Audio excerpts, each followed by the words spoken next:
8, 7, 6, 5, 4. Fake laugh in 3, 2, 1. Oh, you. Welcome to the Daily Wire Backstage 2019 Prediction Special, where we will tell you with absolute certainty what will happen this year, starting with me exercising my well-known gift for clairvoyance. A prediction that I've not yet voiced anywhere else. You will have heard it first right here. Prediction 2019, Elizabeth Warren will seek the Democratic nomination for president. No way. Amazing. Uncanny. No way. Am I right? Uncanny. Am I right? I don't buy it. Smoking peace pipe. What do you think her chances of winning are? What do you think if her I had to chances are? guess, I think I'd say it's about 1/2020th. All right. I'm sorry, I was reading the president's Twitter feed today, so I just... Yeah. We're allowed to laugh at it, right? I think we're Yeah, we're allowed to laugh at it. Bill I Crystal was doesn't think we can Yeah, laugh I was told I was not allowed to laugh at it. That it's very not funny. It's not very funny. for the president. Stop. Because the president... Wait. Just so people know, the president tweeted our meme. Right. Right? What's not funny about that? That's right. But it's not funny because it degrades conservatism to have a president who tweets this sort of stuff. My favorite thing that happens on Twitter now, by the way, the best thing of 2018. You heard that Donald Trump was president, right? This was my point. It's like somebody tweeted. Somebody said to me today, they were like, okay, so if Obama had done this, you would have been so angry. But if Trump did it and you're laughing at it. It's like, right, because they're two different humans, right? Like I have a 4-year-old daughter and I have a 2-year-old son, and my 2-year-old son sits on my shoulders and then hits me on the head, and I get mildly angry. If it were my 4-year-old daughter, I get a lot more angry. They're very, very different human beings. If President Obama, who aspired to be Nelson Mandela, were tweeting out this sort of stuff in fully hypocritical fashion, I'd be a lot more angry than Donald Trump, who aspires to be in the WWE Hall of Fame, and he's actually achieved his life goal, right? I mean, he's in the WWE Hall of Fame, whereas Obama was never Nelson Mandela and did say this kind of stuff on a quasi-regular basis. Absolutely. So we're allowed to laugh. Come on, if you can't laugh at this stuff. and the president is tweeting our memes. I mean, let's get It's down so to the funny. The basic, whole thing is so important funny. thing. Come on. My favorite thing, though, on Twitter now is that no one will let you make a joke about anything. Yeah. Yes. And one of the things that they always say is, was that some sort of attempt at a joke? It's like, there are no attempts at jokes. It may not have been a very good joke, but I fully made it. Yeah, We're living in a quiet place. I said this on the show. We have to keep your voice down because otherwise they come and get you. They tear you to pieces. You know. Yeah, the only way to survive is it Bird Box or is it a quiet place? I think a Bird Box is a quiet place with blindfolds or something like that. Yeah, exactly. And now, do you know this? They have the Bird Box Challenge where they're telling people to send out videos of themselves blindfold, doing ordinary task blindfold, and people are getting hurt. What? It's like Darwin. Can we tell everybody to walk into traffic? It's It's like Darwin. we can't do that on Twitter. You can't do that on Twitter. And it's threatening self-harm. That's right, self-harm or the harm of others, which we learned a lot about today also. We'll get to that, but first, I'm going to continue with these scripted introductions. I am Jeremy Boring, known around these parts as the God King, lowercase g, lowercase k. By the way, it's always important to Drew that I point out it's God King of the Daily Wire. Yes. Right. I'm not like a general. I'm not a general God. Right. Not of Egypt or China. No, exactly. I have no actual power. Yet. Also joining me today, as per usual, these three muckety mucks right here: Ben Shapiro, Andrew Klavan, Michael Knowles, hosts of the Ben Shapiro Show, Andrew Klavan Show, and Michael Knowles Show, respectively. Oh, wow. Did I use that right? I think I used that right. And yet, only one of these fellas has had the honor of being Twitter banned because of Brussels sprouts. Yes, that's right, Brussels sprouts. And I'd do it again in a heartbeat. As always, we're graced by the lovely and talented Elisha Krause, who not only brings the sole semblance of professionalism to the show, she also brings your burning questions to us, hot off the internet. Elisha. And defenses of Brussels sprouts that are delicious with honey and broiled. There, Can I we said cut her it. mic? If I get fired over that and Michael hasn't been fired over, all the Michael things, I will revolt. Yeah, that's a fair point. Hey guys, it's going to be a fun night. And for everyone watching at home, if you want to send us those really interesting questions that you have, just type them in the chat box on the Daily Wire live stream over at dailywire.com. And remember, only subscribers get to ask those questions. So if you're not a subscriber, first of all, why not? Did somebody in your life not love you and didn't get you a subscription for Christmas? How dare they? But if you're not a subscriber and you're like, hey, I want to give myself a belated Christmas gift, head on over to dailywire.com, click on the red subscribe button at the top of the page to become a subscriber tonight, and then get all those questions in, and I'll be tossing them to the guys. Elisha, thank you.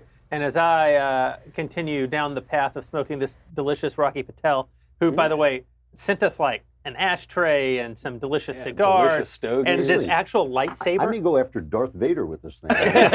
That's great. Very kind of them. We are suckers for free cigars around here. Yeah. We will not do a free ad for anything. Like literally, I've had family members who write to me, and they're like, "Jeremy, you know, The rent's due. Come on, man. old Uncle Tom needs Granny's- this. You know, Granny's not a sick. chance. You send us a cigar." Oh yeah, anything. I'll tattoo your name on my face. I don't care. So we're going to be talking, doing something that we haven't done before. Typically, the show is not especially political. We get into the deeper things, the finer things, the philosophical. But we are going to do a rundown of the news. This is because the only one of us with an actually successful podcast suggested that what people want to hear about from these political pundits is politics. We're going to test it with like 15 minutes on politics. But first, we're going to talk about Policy Genius, who makes it possible for us to. I actually don't want to blame them for what they make. Policy Genius, who provides It's not their fault. a It's great not their product. fault. Wonderful service. Yeah. This is exactly right. So Policy Genius, I've been thinking a lot about death these days. One of the reasons for that is because I am deathly sick and also because I want to die having to be here an extra 2 hours today with these gentlemen. But thinking about death makes me think, Fair. Fair. perhaps I should have life insurance. And fortunately for me, I do, because I'm a foresighted, rational human being. But you should also be a foresighted, rational human being. You should also have some life insurance, and that's where Policy Genius comes in. Getting life insurance is one of the more intimidating parts of becoming a full-fledged adult. So if you're into adulting or other misuse of nouns as verbs, then perhaps you should go check out Policy Genius right now. They have a website that makes it easy for you to compare quotes, get advice, and get covered without extra fees or commissioned sales agents. You can apply online. The Policy Genius advisors handle all the red tape. They negotiate your rate with the insurance company. In minutes, you can compare quotes from all the top insurers and find the coverage that you need at a price you can afford, all part of their best price guarantee. They don't just do life insurance. They also do disability insurance, homeowners insurance, auto insurance. They help you with all these things. If you've been intimidated or frustrated by insurance in the past, if you're like Drew and you're close to death and you're just looking for another possible life insurance policy. It's a pre-existing condition with me. Then go check out PolicyGenius.com right now. Again, in minutes, you can compare quotes and apply. You can do the whole thing on your phone right this very instant. Policy Genius, the easy way to compare and buy life insurance. Go check out Policy Genius right now. And again, I'm grateful that I already have Policy Genius so that if I commit suicide halfway through today's show, then presumably I'll have some sort of coverage. Usually You're an going to get exemption. kicked off There is Twitter. an There can be no suicide. No suicide jokes, right? We're not allowed to make suicide So jokes. it is true that today I was banned by Twitter for 12 hours, although it wound up being for about 45 minutes. This was for the best reason. Yeah, I was banned because Daily Wire's senior editor, Emily Zanotti, made the biggest fake news tweet of 2018, coming in like right down to the wire on the 31st. She said that the best recipe for Brussels sprouts, if maybe you grew up not liking to eat vegetables, the best recipe for Brussels sprouts is something with olive oil and Butter. and honey and They're disgusting. disgusting. Brussels sprouts are disgusting. I retorted that an even better recipe for Brussels sprouts, a little salt, a little pepper, dash of paprika. Then you do a splash of Worcestershire sauce. You brown a little bacon in a cast iron skillet. Then you throw it all away and sear your face off because that would be better than eating Brussels sprouts. That's fair to me. Yeah. I wake Exactly. up this morning with an alert from Twitter saying, I'm not kidding, that there are people in this world who care about me and that I am not alone. And a link to a suicide hotline because they had determined that I was a danger to myself and was advocating people harm themselves over this tweet. Now, I've always felt you're a danger to others, but I've never felt you're a danger to yourself. Yeah, absolutely to others. Are you kidding me? Have you ever seen me in a kitchen? It's just, fortunately, I have a friend even more famous, successful than myself, Ben Shapiro, who was able to intercede on my behalf. And the lords of Twitter decided that, in retrospect, my joke about not eating leafy green vegetables was, in fact, a joke about not eating leafy green vegetables. And not an actual encouragement of suicide. Not an encouragement of suicide. It's funny, but it's not. I mean, you're funny. Your part is funny, but they're not funny. This is not funny. This is, to me, one of the biggest stories of last year, that they are on the warpath. This never happens to left-wingers. Never happens to liberals. Oh, no, Drew, it was just an accident. It's just an accident. It was a bod. But It was an accident. the thing about it is, even though they restore you, and even though you can appeal to Jack and he puts you back, it makes you think twice about what you say, and that's the point. That's right. that is the point. It's just I had some great material about asparagus. Now there's no way. Lost forever. I mean, You'll never get it really is. The key is that it probably was a mistake. It probably was some agent who was just an idiot who did that. But when you flip a coin 100 times and it keeps coming up heads over and over and over and over, at a certain point you think the coin is rigged because it is. I mean, there's no chance that if somebody on the left had been hit with a warning about this sort of thing,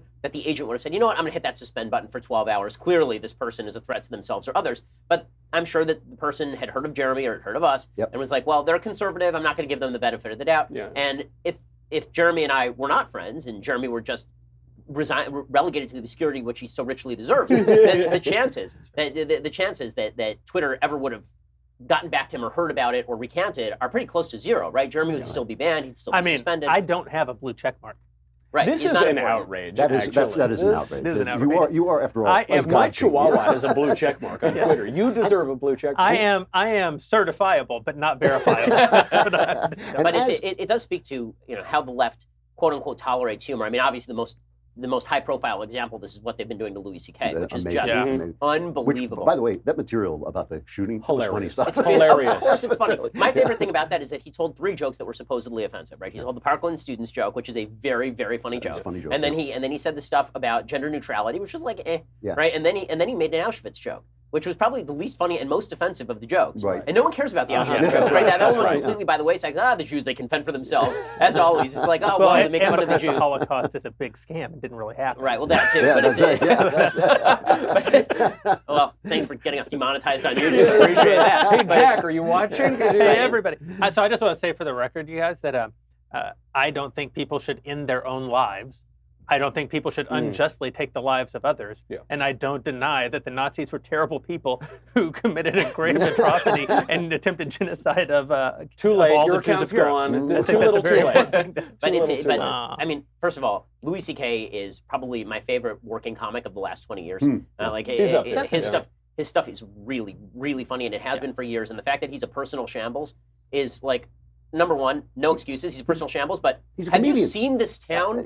I love all these people in Hollywood who are like, Louis C.K., his mistreatment of women. I've never heard of anything like this, except at everyone at every party you've ever been to out here. Have you ever met a comedian who's like, yes, I'm a very sane person and everything's going I've got to be home by 6 for dinner with my wife and children. They're non-neurotic and deeply happy and really fulfilled and solid citizens is what they're known for. So they couldn't even just say, listen, he's been banished, and we must relegate him to the outer darkness, right? We have to banish him to the cornfield, and he has to stay in the cornfield. He comes back, and he makes the mistake of telling some jokes that conservatives aren't going to... Like, if he had come back and started just yelling about George W., or he'd come back and start yelling about Trump, of course, no problem. Then it would be like, is it time to welcome Louis C.K. back? Let's have an honest discussion. No, even better would be if he had come back and talked about himself, not made any punchlines. Right, the Hannah Gadsby version of humor. This is my favorite. This is my favorite. Is the Hannah Gadsby humor, which is... Comedy is only comedy if you don't laugh at it. The less you laugh at it, the better it is as comedy. Right? We have to rewrite what we've already rewritten biology because men and women don't exist. We've already rewritten language because pronouns are no longer biological. We've already rewritten religion because we have to remove particular books that are too offensive to people. We've already rewritten politics because it turns out that the Senate is supposed to be popularly represented or something. And now we're rewriting the definition of the word comedy. So that comedy to mean tragedy, right? To mean well, actually, just boredom. To mean just absolute sheer boredom. Hannah Gadsby is the least funny human. Why was Louis C.K. banned in the first place? He may have been a pervert, but he always asked permission first. I mean, that is true. By the left's own more standards, than most people here. He had consent. Can I masturbate? So Sonny Bunch, yes, you can, please. So by the way, Sonny Bunch had the best take on what exactly Louis C.K. is going to do. I think he's totally right about this. I think that when I would not be surprised if this was leaked, and people around Louis C.K. knew it was going to be leaked. And then what his actual comedy routine is going to be is the first half of his comedy set will be all of this kind of conservative-friendly comedy. And the second half will be, look what terrible people we all are for having laughed at all of this. And I know how terrible we are because I'm a terrible person too. And then you see the left have to reevaluate their opinion of Louis C.K. And then he does a full reversal in the second half of his act. I hope that's not true, but it probably I desperately hope it's not true because also this whole the new Louis C.K. is a curmudgeon. These people were praising him for his transgressive comedy. Right. 5 seconds That's what ago. he did. This is exact. He does an entire routine, and it is a hysterically funny routine called "Of Course, But Maybe." Have you ever seen this routine? It is one of the great comedy routines of the last 15 years, in which he talks about all of these things that are that are deeply taboo. And he says, of course they're terrible. Of course they're terrible. But maybe, so for example, he says, if you have a bunch of course it's true that we have all these kids and they have peanut allergies. And we wouldn't want children in school to be exposed to peanuts and they die of their peanut allergies. So of course, if you know some kid in the class has peanut allergies, then we should ban all the peanuts and all the peanut associated products. But maybe if we didn't, then like a generation there wouldn't be any more peanut allergies. And is that, so like you're telling me that's like making fun of kids with peanut allergies dying is not off limits. But making fun of not even the Parkland kids who died, which would be terrible, but making fun of the kids who survived to be on the cover of Time magazine. Right. That's taboo. You know where he started to lose them too? Because this has been building with Louis for a while, even before the masturbation scandal or whatever. He told this joke that went viral, where it was an of course but maybe. So of course, abortion is nothing. It's just like using the bathroom. It doesn't matter at all. Either that or it's the killing of a human life. And it was one of these, of course, but, and it went viral, and it really started this, I don't know, just a few months later, all of a sudden, every leftist is they're coming for Bill Burr. I've become a bit suspicious that the whole Me Too movement is a way of killing off people that are getting in their way. Like Bernie Sanders is now caught in this grip. All the women in his campaign are complaining that they were treated badly and all this. I'm just wondering if they're just trying to get the old man out of the way so they can get to people who might actually win the presidency. I think there are certain people who are authentic and sincere about this. Of course. Well, of course. But maybe there's some people who will use any political cover to club their political opponents. The thing about the Louis C.K. bit in particular, because you bring up that, you said it as a joke, but it's actually important. He actually had consent in every instance that we... And people listening at home... He was sick, but he wasn't a rapist. That's right. People listening at home think, who would ever consent to letting a man masturbate in front of you? Never mind the fact that Sarah Silverman and her sister and others say that they did, like by their own admission, that they consented to it every time. But the truth is, it's because people don't understand that what Donald Trump said in the latter days of the election about grabbing, when you're famous, women will allow you to grab them. He wasn't advocating sexual assault. He was saying, when you're famous, women will consent to things that they would not. So the average mom, pa out in middle America listening to a story about Louis C.K. is like, well, it's just not plausible that someone would let you do these things. Yeah. Meanwhile, Gene Simmons has had sex with 5,000 women while looking exactly like Gene Simmons, and also being Gene Simmons. One of the uncovered aspects of the Harvey Weinstein story. I think we all probably agree that Harvey Weinstein should have that guy from No Country for Old Men with the cattle thing and hit him in the forehead. No question, he's a terrible, terrible person. Absolutely. But they're trying to keep him from releasing the emails he got from the women he slept with or annoyed. Why? Because they were all willing, because they wanted the part in the movie. And I think that is an untold part of the story. I agree. And you cannot. The New York Times has tried it. You cannot come out and say, well, yeah, I did it to get the part, but it's just not fair. That's life. Right. Well, it is amazing how the feminist movement will say that a woman who completely is as promiscuous with her body as she wants to be, if you say that that's maybe a bad decision, then this makes you a sexist, an oppressive sexist. You're blaming the victim. But if she does all that, and then she decides later that was a mistake because the guy was bad, then she can go back in time. She's got like the Marty McFly time machine. Yeah, well, and she can redefine the New York Times level of consent. An op-ed saying sometimes yes means no, and men have to be sensitive to that. I thought, not me. It's like, to me, you speak those words. I mean, I actually agree with that on the moral level. Of course, and we all agree with that. There's nothing enforced, but there's no way to enforce that. There's just no enforceable mechanism for that. No, you're asking us to be gentlemen, which I am 100% we all agree with that. Exactly. Yeah, that's right. All this is disturbing. It's all very disturbing, and it leads to a world where all justice is arbitrary justice. That's the actual worst aspect of all of this, and we haven't talked enough about it, I think, about it on the right, that we rightly say that the state should be constrained by, the Constitution, for example, which enumerates what rights, in its original intent, enumerated what few rights the government was going to have. Federal government had, and the state governments had. We do that because we know that an arbitrary exercise of state power is evil. Well, and criminal law is no different. That's still the state determining. But cultural mores wind up being exactly the same. When you take a modern cultural moment and you rewrite history to judge the people of the past by the standards of the moment that we're in now, in contravention of the actual circumstances in which they live, you're committing an egregious injustice against them. You're making the very idea of justice obsolete. It's just an arbitrary enforcement. And this is the same thing at the border, as if Donald Trump could speak an English sentence, he would explain that when you are basically, I'm sorry, I pushed your imagination too far, but when you say, the border should be governed according to whether I have a sad picture of a child from Mexico standing there, that is basically saying it's all about your feelings. That's it's all about your But compassion. Donald Trump has a good intuition here because he's a showbiz creature, which is he knows that when you put the little sad kid at the border, you get that picture. That's very powerful. So he puts the sad mother whose kid was killed by an illegal alien. And we could talk, one thing I think the right should do,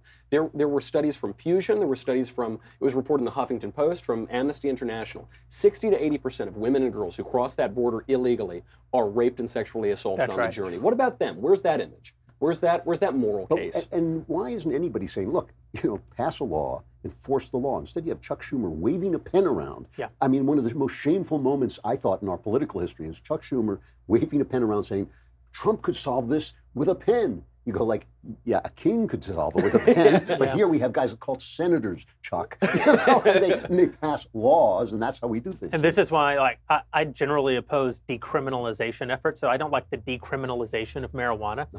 I tend to have fairly libertarian leanings on this and think that marijuana should be legal. Because you're a huge pothead. Because I'm a huge pothead. But thinking that something should be legal is not the same as thinking that we should not enforce the laws against. That's right. While we have them. That's right. Because the state should not be able to arbitrarily determine who gets something enforced upon them and who doesn't. When you have that, you basically have these banana republics where bribing the guy who makes those arbitrary decisions is actually the path. But nobody said a word justice. when King Barack decided he was not going to enforce the Defense of Marriage Act.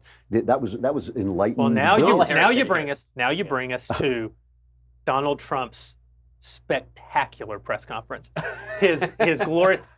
But before we could talk about that, we have to talk about dental hygiene, and in particular, Quip. I love Quip. Quip's the best. It's the best. Right. Okay. So you all use Quip. I do use Quip. I'm going to confess that I'm the only person here who has not used. Oh, you got. And that's why you're missing two molars. That's right. Show me on it, you guys. Show me on it. Yeah, the way that you can tell Quip is so great is because there's a horrible picture of me in Vanity Fair. My teeth look fantastic. They did look nice. The teeth look just great, and that's because I use Quip twice a day. Why is Quip so good? Well, it's an electric toothbrush, but it's not just any electric toothbrush. First of all, you don't have to use the stupid charging stand, so it goes dead on you all the time. You stick a battery in the base of it, and it's good to go until the battery dies, which is months and months and months of time. And it has these timed vibrations, so you're going to be brushing I love that. the exact right amount of time. You're not going to be spending like 15 seconds, and you brush your teeth, and you're done, and then it turns out that you end up like Jeremy, toothless and friendless. Instead, you end up with...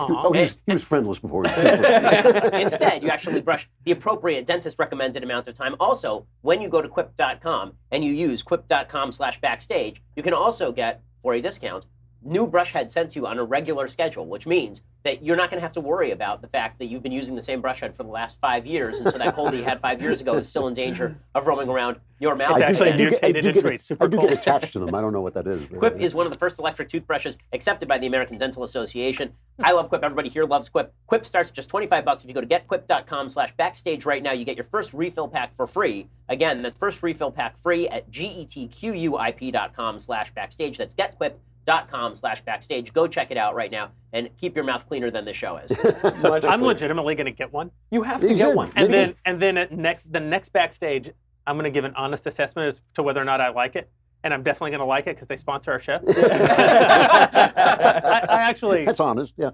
You know what sold me on it is it's funny because we actually have conversations. Well, we have conversations about our sponsors sometimes off camera. And just yesterday, Julia, who works here, and Michael and I were talking about how I'm the only human who still uses like a $2 over-the-counter toothbrush. Gorilla. What are you doing?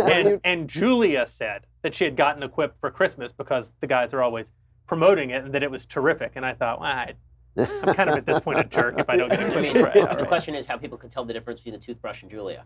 Wow. That's not. Me too. This is Because, you mean because Quip Unbelievable. toothbrushes look so cool and sexy? There Is you that go. why? They're sleek and beautiful. Because Julia is like a fish. If she turns sideways, she disappears.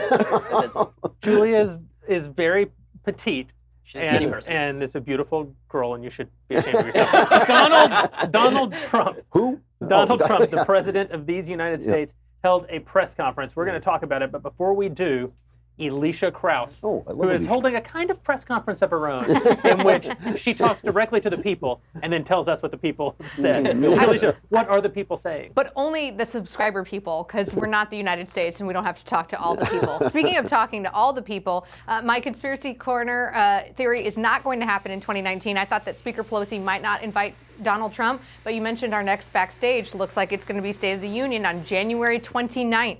That tweet just went out a little bit ago. Oh, my Speaker goodness. Pelosi did invite the president. So Tuesday, January 29th, next If he Backstage. accepts the invitation. Please tell me he doesn't. It's my least favorite spectacle in all of American politics. I actually thought it would be such a win-win if she didn't invite him. It'd be great. I was kind of betting It'd on be it. great. Yeah. And he could just send a letter. He could do what George Washington used to do. Yes, that's right? what He'd he just would send a do. letter, and it would be a Trumpian letter. It'd be like, "This is the greatest speech you've ever read. It's unbelievable, fantastic." It's just a thesaurus entry for terrific. But we do have questions from our subscribers. Anthony wants to know, he says that all of y'all have been discussing your 2019 predictions for United States politics, but what's a hope that you have for the Daily Wire in 2019? Well, you know mine. See you guys. He said it out loud. If you say it out loud, it can't come true. That's Did true. you know that? If you say your If he wish. says it 3 times, though, a guy Did I? Or did I just imply it? I was very careful, I think. But, okay, so anybody have any wishes for the Daily Wire other than the obvious? Well, I will say, at the risk of, I don't think I've ever said anything nice to you, so at the risk of flattering you, I will say that your radio show starts on Monday. I think it's going to be huge. Well, thank you. I appreciate it. I That's do. very nice Yeah. of you. No, you and at the risk of flattering me, my book also comes out this year, so that's happening You know, too. you But brought that's your not a book out. daily I'm not really annoyed about it. You brought your book out. My book, Another Kingdom, is coming out at the same time as yours. You couldn't, you scheduled it. That's I true. want you to give away copies of my book with your book. Everyone should just buy the audiobook, though, of Another Kingdom. And Are that's you good. recording? I'm doing the audiobook, Yay, baby. You didn't tell me. You I didn't am. tell me. I'm doing it next week. There you go. None of Okay. these, I none can't- of these things involve the Daily Wire. Oh, yeah, sorry. These are your personal projects. I can't believe how selfish. I don't make any money off of anything you just We'll said. give you some money. Oh, man. Elisha, what's next? All right. Well, apparently Jeremy wants Daily Wire to make more money in 2019, so sign up and subscribe. Yeah. And how? This question from Brooke is, everyone has a price, so what do y'all think that the Democrats will ask for if Trump never backs down on the wall in return for the funding of the wall? I don't think they're going to back down. I think he will, so I think it's a moot point. You think he will back down? Yeah, I think that it'll come to a point where he just says, now there's a Democratic Congress, to hell with these guys, I have to sign something, I'm the president. I think it'll be some sort of pittance where he says there's border funding provided, and I'm going to fungibly use that money for a wall. Yeah. That's They'll just what I leave it think is vague. gonna- Yeah. Well, that's what I think. actually, the timing of the Syria withdrawal is kind of curious because he positioned the wall as national security. He said we can build it out of the Pentagon, and then all of a sudden he says we're pulling all the troops out of Syria. They've got, what is it, 15 billion allotted for the effort in Syria. He is only asking 5 billion for the wall. That only buys you, I think, a block and a half of the wall, but still, he's got 3x that. I think it'll be leverage to use that Pentagon money to build a wall. My favorite is when you think there's strategy involved in anything that's That's going my on. strategy. It's one of my favorite I want things. to compliment you on the use of the word fungible, an excellent word, but I think that's exactly what's going to happen. I think they're going to have undesignated money. Yeah. So Nancy Pelosi doesn't have to lose face, but at the same time, Trump can say, she can say, well, if you want to waste it on a wall, go ahead. I'd use it for something else. But then he'll I say, use it yeah, for well, these I poor, promised the sick wall. children, and he says, and I want a wall that's made of spikes. I want it made of children. The real problem. That was great when he tweeted out the actual pictures of the steel yeah. slats. And he had like circled the pointy ends. That was so great. I was just hoping that he would decorate it with the heads of his enemies at the very top. He did not use the word fungible, unfortunately. No, he did not. Is it he puts the fun in possible- fungible. I mean, how does the president win in a world where even if he gets the $5 billion, he will legitimately be able to, as you say, build a block and a half of wall, and that'll be in the moment of political victory. But if 2 years from now the president's going into re-election and he's saying, we started building a beautiful wall, it is 180 feet longer than it was when I became president, after all this circus, I don't think people are going to buy that. Oh, no, it's not going to matter. It's not going to matter one iota, because he's just going to say, I built these 3 inches of beautiful, gleaming, golden wall, and my enemies would not have built these 3 inches of beautiful, gleaming, golden wall. That's all. I mean, This is getting a little scary, Shapiro. I don't think there are that many conservatives who deeply care whether he does it or not. I think they care about the feeling that he wants to do it. I think that so much of politics has become about this. I think you're right, yeah. You know, I read something. I'm trying to remember from whom today, saying I think it was Jonathan Chait saying that conservatives are not transactional with President Trump, that they don't like him for transactional reasons. And I think that's half right and half wrong. He's right in the sense that if he didn't deliver half of his policy proposals, conservatives would probably be okay with that. But the transaction that they're actually into is the feeling that he would like to do that. Meaning that if he had the power to do it, he probably would. I don't know, though. Ask Ann Coulter. I mean, ask some of his biggest supporters. Listen, I think that Ann Coulter is the only honest transactional person with regard to President Trump. She either, if she got the wall, she was going to be happy with him. If he was not going to build the wall, then she wasn't going to be happy with him. Heather McDonald over at Manhattan Institute wrote an article in City Journal today or yesterday saying what Trump should do is he should say, okay, forget the wall. Give me money for E-Verify. And then really put them on the spot. But he can't do that because they want to hear that word. Yeah. They want to hear the wall, the wall, the wall. Plus, I disagree with E-Verify completely. But your strategic point is great. Alicia, it is my New Year's resolution. I have hereby resolved, as God King of the Daily Wire, that we will get to a third subscriber question. Wow. These subscribers actually give us, you guys, their hard-earned mammon every month in dollars.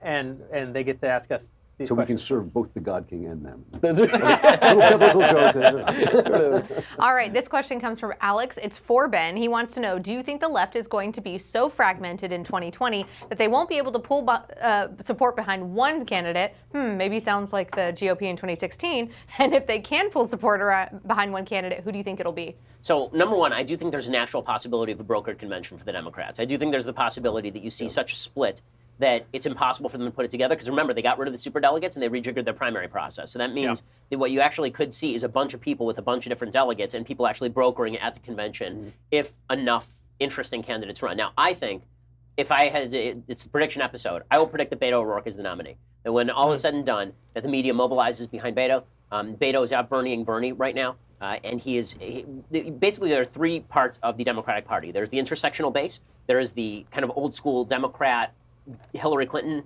base that still exists, and there's the socialist Bernie Sanders side. And you have to have a foot in at least two of those three categories in order to have a shot at the nomination. Well, Bernie is really only in one of those. He's not in intersectionality land, and he's not in Hillary land. Right. And if you look at Biden is really in Hillary land, and not very much in Bernie land, and not really very much in intersectionality land. Beto is not in intersectionality land, but he is in both Bernie land and traditional Hillary land. And he's doing a pretty good job pandering to intersectionality land as well with the help of the media. So I think that the enthusiasm is going to be behind him. I think that Bernie missed his mark in 2016. He is an Irishman who self-identifies as Hispanic. That's true. Yeah, that's pretty It interesting. actually matters, though. I mean, it really does. If his name were actually- Robert O'Rourke, he would be done. That's right. But he goes by Beto, and so that changes everything. I think that the Democrats, once they get to the general, they'll mobilize to stop Trump because Trump is the great unifier. We saw this in the 2018 elections. Listen, I mean, we could do right now odds making on the 2020 election. I'm pessimistic. I'm pessimistic just because after 2018, you have presidential levels of turnout and Republicans show up. I mean, Republicans did show up in 2018 and we got swamped by nearly 9 points in the popular vote. That is ugly. I mean, it's worse than it was in 2006. I mean, it's really, really bad. And President Trump's popularity in places like Wisconsin, Pennsylvania, Michigan, he'll still win Ohio. But I think he's going to have some trouble in a lot of the other swing states. All he has to do is lose like one of those states, and he's pretty much done. So, yeah, if I have to put his re-election odds right now, I would say that he is like a 40% chance at being a winner versus almost any Democrat that comes out of the pack, except maybe Elizabeth Warren.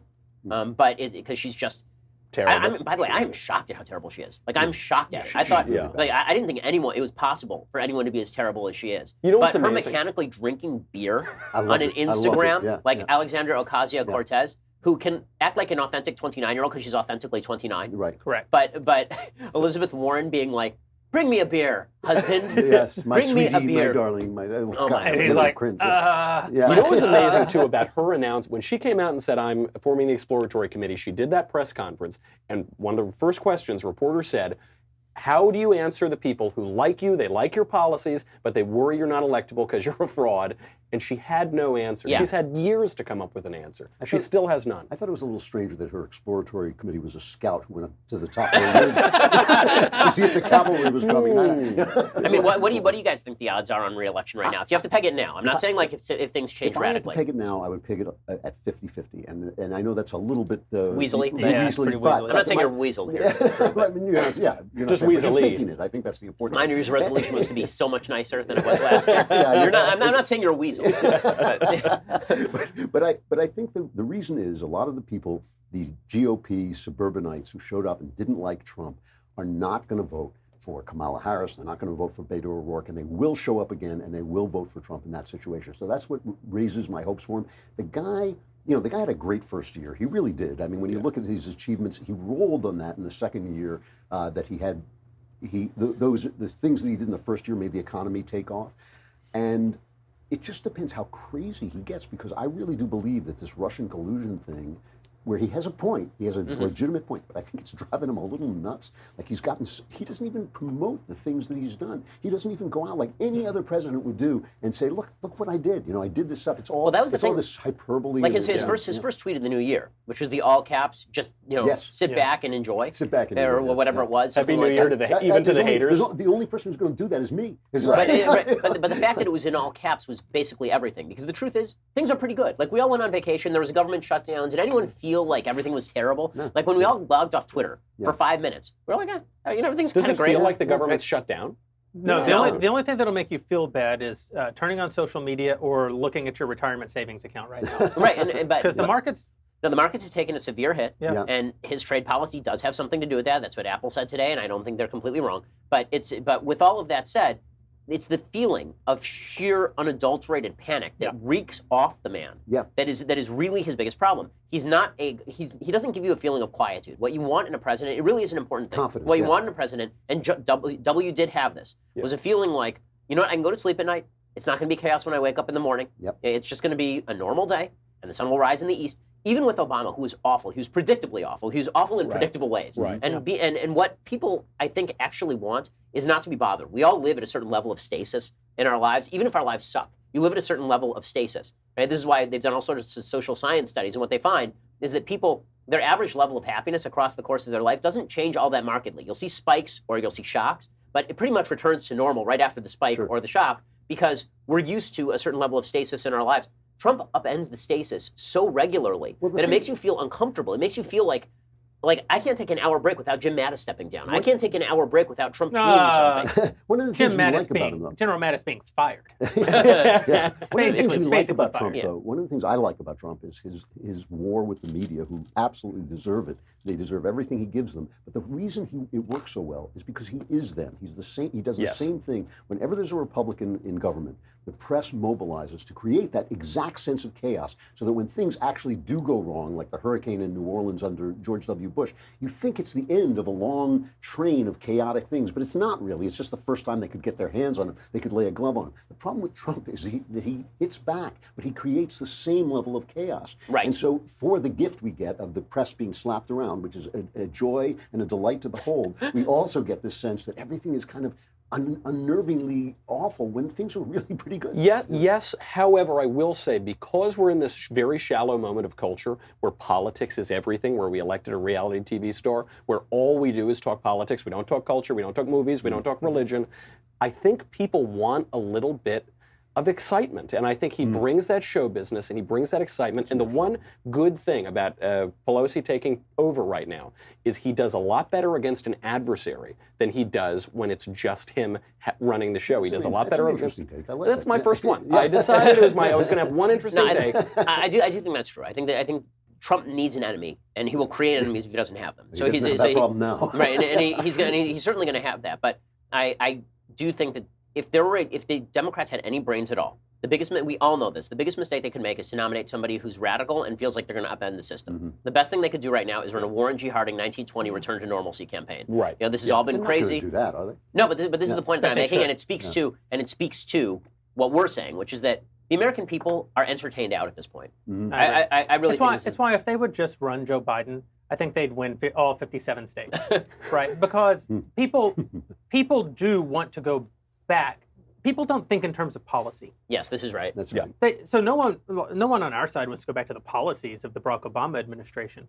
But there are millions of people who would like to go back to just the kind of feeling that even Republicans who didn't like things that were happening during the Obama era at least felt like, as you said, it was sort of like there was a method to the madness. So in a way, we even sort of resigned ourselves to being in opposition to what the Obama administration was doing. It felt like a steady pressure. Right. Well, it's what the Joker says in The Dark Knight, right? When the Joker says he's not wrong, right? When the Joker says in The Dark Knight that everybody is okay with terrible things happening so long as there's a plan. But when there's no plan, everybody feels like it's chaos.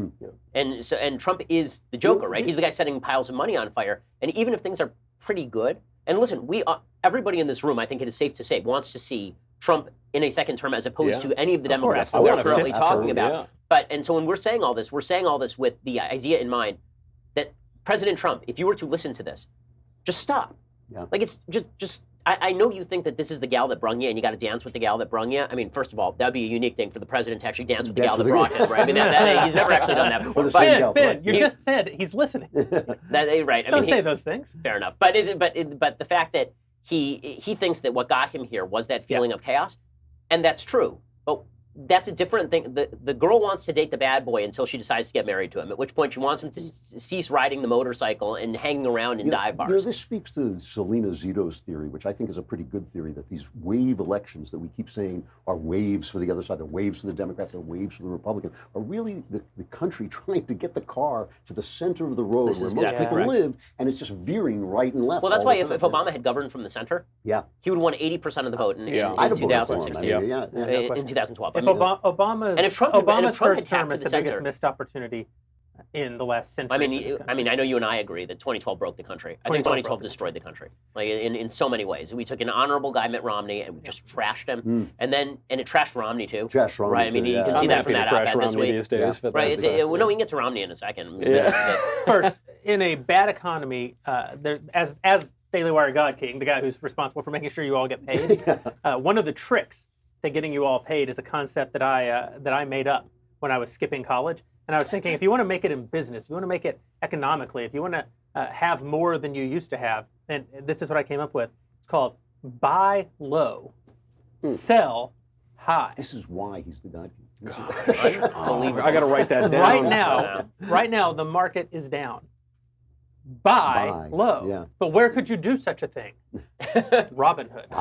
Right. The fact is that if you are looking to invest, then you actually have to know something about investment. And one of the ways to get to know about investment is to actually invest your money at least a little bit and play with the market and get to learn the market. And that's where Robinhood is really great. It's an investing app that lets you buy and sell stocks, ETFs, options, and cryptos, all commission-free. They strive to make financial services work for everyone, not just the wealthy. There are a couple of people in the office who we work with who use Robinhood, and they've showed me how the app works. It really is beautiful and provides you all sorts of great information. It has a no commission fee cost structure, so you're not losing all the profits on the trades that you are making. It'll give you all sorts of data as well, easy to understand charts, market data. You place a trade in just 4 taps on your smartphone. It'll aggregate groups for you, so if you're interested in things like the 100 most popular or entertainment sectors, it'll group lists for you and then give you a buy, hold, sell rating for every stock. So it's giving you all sorts of information to play with. And you learn by doing. I mean, this really is true. It's true at every job you've ever held. You learn by doing. The same thing is true when you're trading in the market. Robinhood right now is giving our listeners a free stock like Apple, Ford, or Sprint to help build your portfolio. Sign up right now at dailywire.com. dailywire.robinhood.com. That's dailywire.robinhood.com. Go check it out right now. I've looked at the app. It really is beautifully constructed. And again, that no commission fee structure is really spectacular. dailywire.robinhood.com. Great way to learn to invest. Yeah. And tell them that the God King told you to buy low and to sell high. Good time to get some Apple stock, actually. It is a good time. This is actually one of the great benefits of Robinhood is I'm financially illiterate, and it teaches you along the way. You actually he has literally no skill set. It's unbelievable. I know. He fails up. This is why, as we all know, my wife takes care of me. I'm an artist, and if she didn't take care of me, I'd be He's a kept man. in a dumpster. But I have asked them to sign me onto Robinhood so I can learn this stuff, so that I can finally get rid of the old woman. So we built today's episode as the 2019 prediction. Oh, the prediction episode. The prediction special. So I want to talk about what we think is about to happen, but I also first want to talk about the things that did happen. We didn't have a retrospective because our Christmas episode was like on November 8th. December. It was so early. And much to Ben's chagrin, all we talked about was like the history and theology of Christianity. It was Michael Knowles doing 15 minutes on Advent. So should we get back now to the Epiphany, or we're still in Christmas? Just give me a hot cast iron frying pan. And I was a couple gonna go days. right for No, it. Ben, no. So I want to talk about what you think was the greatest political moment of 2018. It's easy for me. I can. Well, go. Yeah, I think we probably all have the same one. It's got to be the Kavanaugh confirmation. I mean, they threw hell at us. Basically, they pulled out all the stops, and not only did we win, not only was Kavanaugh confirmed, but they were revealed as being who they are. They were revealed as willing to destroy any human being, any principle of American governance to get what they want. And the people saw it, and I think it's going to reverberate. These are the things that seep into the culture. These are the things that you don't even know what the effect is until 10 years later when you look back and say, from that moment, something happened. I remember feeling when it happened, this is the pinnacle of the Trump administration, at least the first term. I think that's right. I remember thinking, enjoy it, because it's going to be because soon the midterms are coming, and then you'll be depressed. And that was exactly the way it turned out. Yeah. I thought it was a beautiful moment, because everything they did was not just wrong; it was bad. It was bad what the left did, and they stopped them. And that's a great thing. Well, the Lindsey Graham 2.0 was the Lindsey best Graham, thing. Ever since John McCain died. Lindsey Graham. Lindsey Graham 2.0, which was such an improvement. I mean, the upgrade was just tremendous. And it was a reminder that when we tell that whole story, the one name that we don't really say very much is President Trump, who actually did the right thing, right? He stuck with Kavanaugh. He didn't remove him. He stuck with, and he gets credit for that for sure. But it was that Trump was not in the headlines every day. The Democrats were in the headlines every day. And so this is going to be the question going forward for 2020. Who's going to be in the headlines every day? If the Democrats are in the headlines every day with impeachment and with whatever nonsensical plans they're pushing and with free education for everybody and free health care for everybody and all their garbage, then Trump has a shot at re-election. If Trump is in the headlines every day, then not. And the case in point is that if we had had that 2018 election the day after Kavanaugh, Republicans hold the House and the Senate. I agree. And if it didn't, for the next 3 weeks, President Trump went out there and jabbered about the caravan, and we got clocked. And so, all we need to do is let the Democrats just give them I know a lot of suicide today, but give them enough rope, and they are fully capable. I actually think this brings me to one of my 2019 predictions, which is if one of the possibly the greatest 2018 political moment is the Kavanaugh hearing process. I think one of the great disappointments for the right in 2019 is going to be seeing how Kavanaugh actually works as a jurist. There are some of us who are doubtful. What we forget is that he was hand-selected by Kennedy to be Kennedy's replacement. And we all, because of this sort of partisan reactionary movement on the right that's so strong right now, he gets nominated and we immediately go, he's the greatest. Trump's going to be better at the Supreme Court than anyone has ever lived. Kennedy picked him to continue Kennedy's legacy on the court. You've got to remember, though, a lot of conservatives were pulling for other people, Amy Barrett, other people. And it was really when the Democrats came out and accused him of being a gang rapist. That was really everyone then galvanized behind him, but he might be a disappointment. The one thing I don't think he'll be a disappointment on, is it just happens to be a hobby horse of mine, is Chevron and right. Now this is right. He'll be good on Chevron. Yeah. That's a big one. He has a long list. For people who don't know what Chevron deference is, basically administrative agencies all have these adjudicatory bodies where if you have a problem with the EPA, you have to then appeal the EPA's decision to the administrative body within the EPA that makes these decisions. And there is a big question as to whether a court can then review that decision, whether an administrative agency is subject to review de novo, meaning that they can actually look at the case itself and then overrule the EPA's interpretation of its own law. And Chevron deference basically says that unless there's a plain error that was made in the reading of the statute, then you have to give the administrative agency all sorts of leeway to do this. Yeah. Well, Kavanaugh, to his great credit, has said that doesn't exist. If the EPA is ruling for its own benefit, and we don't have to take their word for anything, in other words. We can review each of these cases without any sort of deference. So he's against Chevron deference, which is one area where he is really good. So if we all basically agree on the number one political story of 2018, let's argue over the number two political story of 2018. What stood out for you, Ben? I would have to say that the social media collapse has been the big one. I mean, the kind of building rage against Twitter and Facebook, and some for good reason and some for really bad reason. So I think that unsurprisingly, I think conservatives are correct to be deeply skeptical that a bunch of leftists who design algorithms in Silicon Valley are going to be honest with them about how exactly these algorithms are then applied. So people on the left have said, well, Daily Wire does really well over at Facebook. And we do. I mean, we have a great team. We have a great social media team. We do really well with Facebook. That's true. But it is also true that early in 2017, Facebook decided basically to destroy the entire right on Facebook. And we were part of that. And so when Facebook or YouTube or Twitter crack down on people, they're only cracking down on people on one side of the aisle. They're not cracking down on people on the other side of the aisle. And so I think that's a legit concern, because all the people in Silicon Valley really do have the sort of Hooli view of what they're supposed to do on Silicon Valley, the don't be evil Google shtick. Then they think don't be evil means crack down on people who are on the right. It's as Tim Cook of Apple said, it'd be a sin if we allowed people to say hateful things on our platforms. Well, you're not God. You don't get to decide that. So that's. But he said he was, basically. He said that inner voice was going to guide him. That was sacred. I mean, when you use the word sin about your own judgment, then pretty much you are saying you're God. Our friend Alan Estrin from PragerU, I mean, you were in this conversation, Mike. You may be able to recount it better than I can. His whole thing about the Apple 1984 ad. That's right. Do you remember his speech about that? Of course not. I was tuned out for the entire thing. But there really is this great irony in that night. For those who don't remember, the 1984 ad with Apple, the Mac is coming out, and they run down the movie theater aisle. They smash the brainwashing Big Brother, and they're going to be the new creative, innovative disruptors. They are now Big Brother. They are now 1984. So, Tim Cook is. Those are I think legit criticisms. Here are criticisms I do not think are legit. So I think that all of the people who are deeply, maybe you guys disagree with this, all the people who are deeply worried about the invasion of our privacy by like Facebook, which is taking public data and then selling it. If you're stupid enough to put a bunch of your information on Facebook on a free platform, what do you think they are doing with that information? Like, how did you think they were making their money? Did you think that they were just making their money by you sitting there and not looking at ads? Like, how I think no one really cares about the privacy. I totally think agree it's all censorship. I think that people care about censorship, but I think the reason that you're seeing bipartisan disapproval of Facebook and YouTube and Twitter has nothing to do with the actual reason that the left is saying, right? So the left is saying it's all about privacy and my concerns with privacy and what all these companies are doing with my info.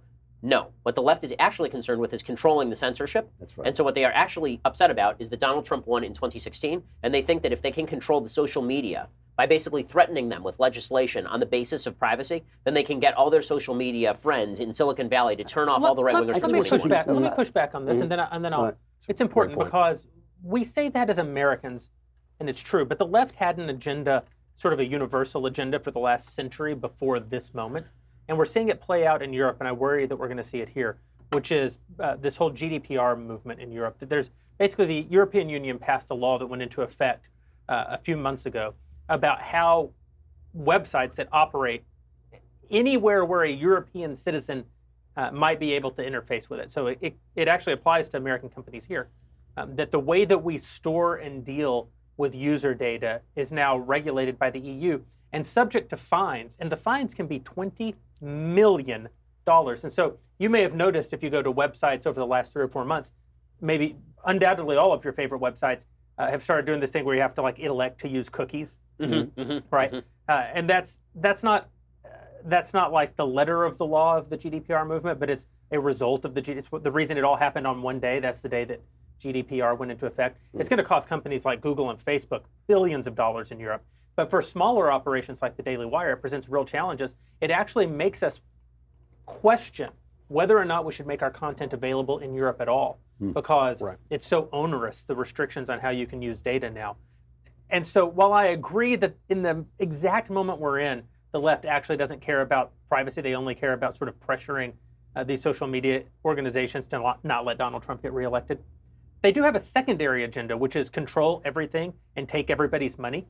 And they are going to do that in the name of privacy. Well, see, this is why I think some of the arguments on the right are a little bit clueless. And I actually wanted you to address this because you explained it to me, and I've been explaining it to other people, and it's important. When we hear right-wingers say, well, they're private companies, they have a right to do whatever they want, essentially, that's not true. First of all, the First Amendment protects our right to free speech from the government, but our right to free speech comes from God. And so if you have essentially a monopoly on information, you have to be stopped from censoring people. You have to be stopped. And you explained to me why that is perfectly legal and perfectly within the realm of capitalism to do that. And I think you should talk about it because most people don't understand it. Yeah, so it's based on this thing called the Communications Decency Act. And there's a section of it, Section 230, which basically applies here. What it comes down to is a question of liability. That there's a reason that major news publications have fact checkers. There's a reason that if the New York Times, for example, were to write a story about Ben in which they say, Ben is known to lure children to his house who are then never seen again. Yeah. Ben, True. I mean, You're right. They have Or no if they evidence. report it. But that's the point. There's no evidence. Ben would have Make a consensus. he would have a legal case against the New York Times for publishing libelous slander, Defamation, yeah, defamation of character, because they're a publisher, Right. and because they have editorial control over what they publish. And if they're publishing things that are knowingly untrue and meant to do someone harm, they open themselves up to pretty extreme legal liabilities. So enter Silicon Valley, enter Google, enter YouTube, enter Facebook, enter Twitter, enter Instagram. They, in theory, are not publishers. They're platforms. Their argument is, we don't publish anything. We open up a platform for you, the user, to publish. No one could publish Facebook. There's millions of posts. No one could publish YouTube. They're like a phone line. There's billions. They're like a phone line. Right, exactly. And so they say, we can't be held responsible if slanderous, libelous, defamatory things are said on our Right. platform. If I got on the phone with Jeremy and I said something bad about Drew, you wouldn't hold the phone company You responsible. couldn't sue AT&T over Right. your conversation. Right. So the government agreed. And they said, we won't hold you responsible for the things that are published on your platforms by users if you remain a free and open platform. Now, of course, as even with free speech, famously, you can't yell fire in a crowded theater, right? Well, that's sort of been overruled, but yeah. Yeah. but there are some very general, Can't threaten. Can't somebody's threaten life. Right, you're not allowed to violence. threaten violence. You're Right. not allowed to incite right. violence. You're not But allowed generally speaking, and the argument that was made by these tech companies at the time was, we're going to not play a political role. We're going to allow people to publish their opinions, and for that reason, they received shielding by Congress from lawsuits. Now they're saying, well, we have a responsibility. It would be a sin if we didn't.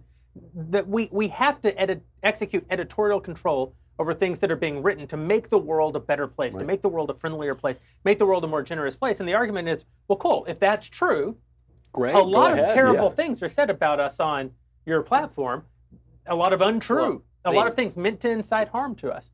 Yeah, now we you're a have a- publisher. Now now you're a publisher. Right. And we should. Which is why if I had been Alex Jones, the asshat who was banned from Twitter and thinks that they're making the frogs gay, if I had been Alex Jones when I was banned from Twitter, which he should not have been, Right.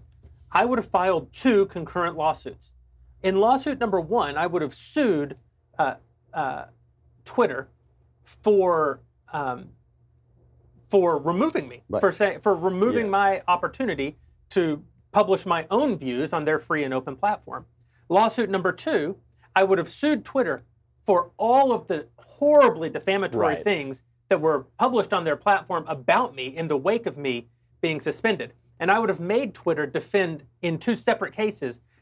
On the one hand, explain how you're not liable for the slanderous things that were published about me, while on the other hand saying that you have no editorial. That's exactly right. And if the right were not so clueless about this stuff, we basically just want to be on Twitter. And so when Alex Jones goes, and nobody likes Alex Jones, the guy's a loon, nobody defends him, but he needs to be defended. Of course he needs to be defended. Of course he does. That's the I'll just the defend essence this of free one speech. point.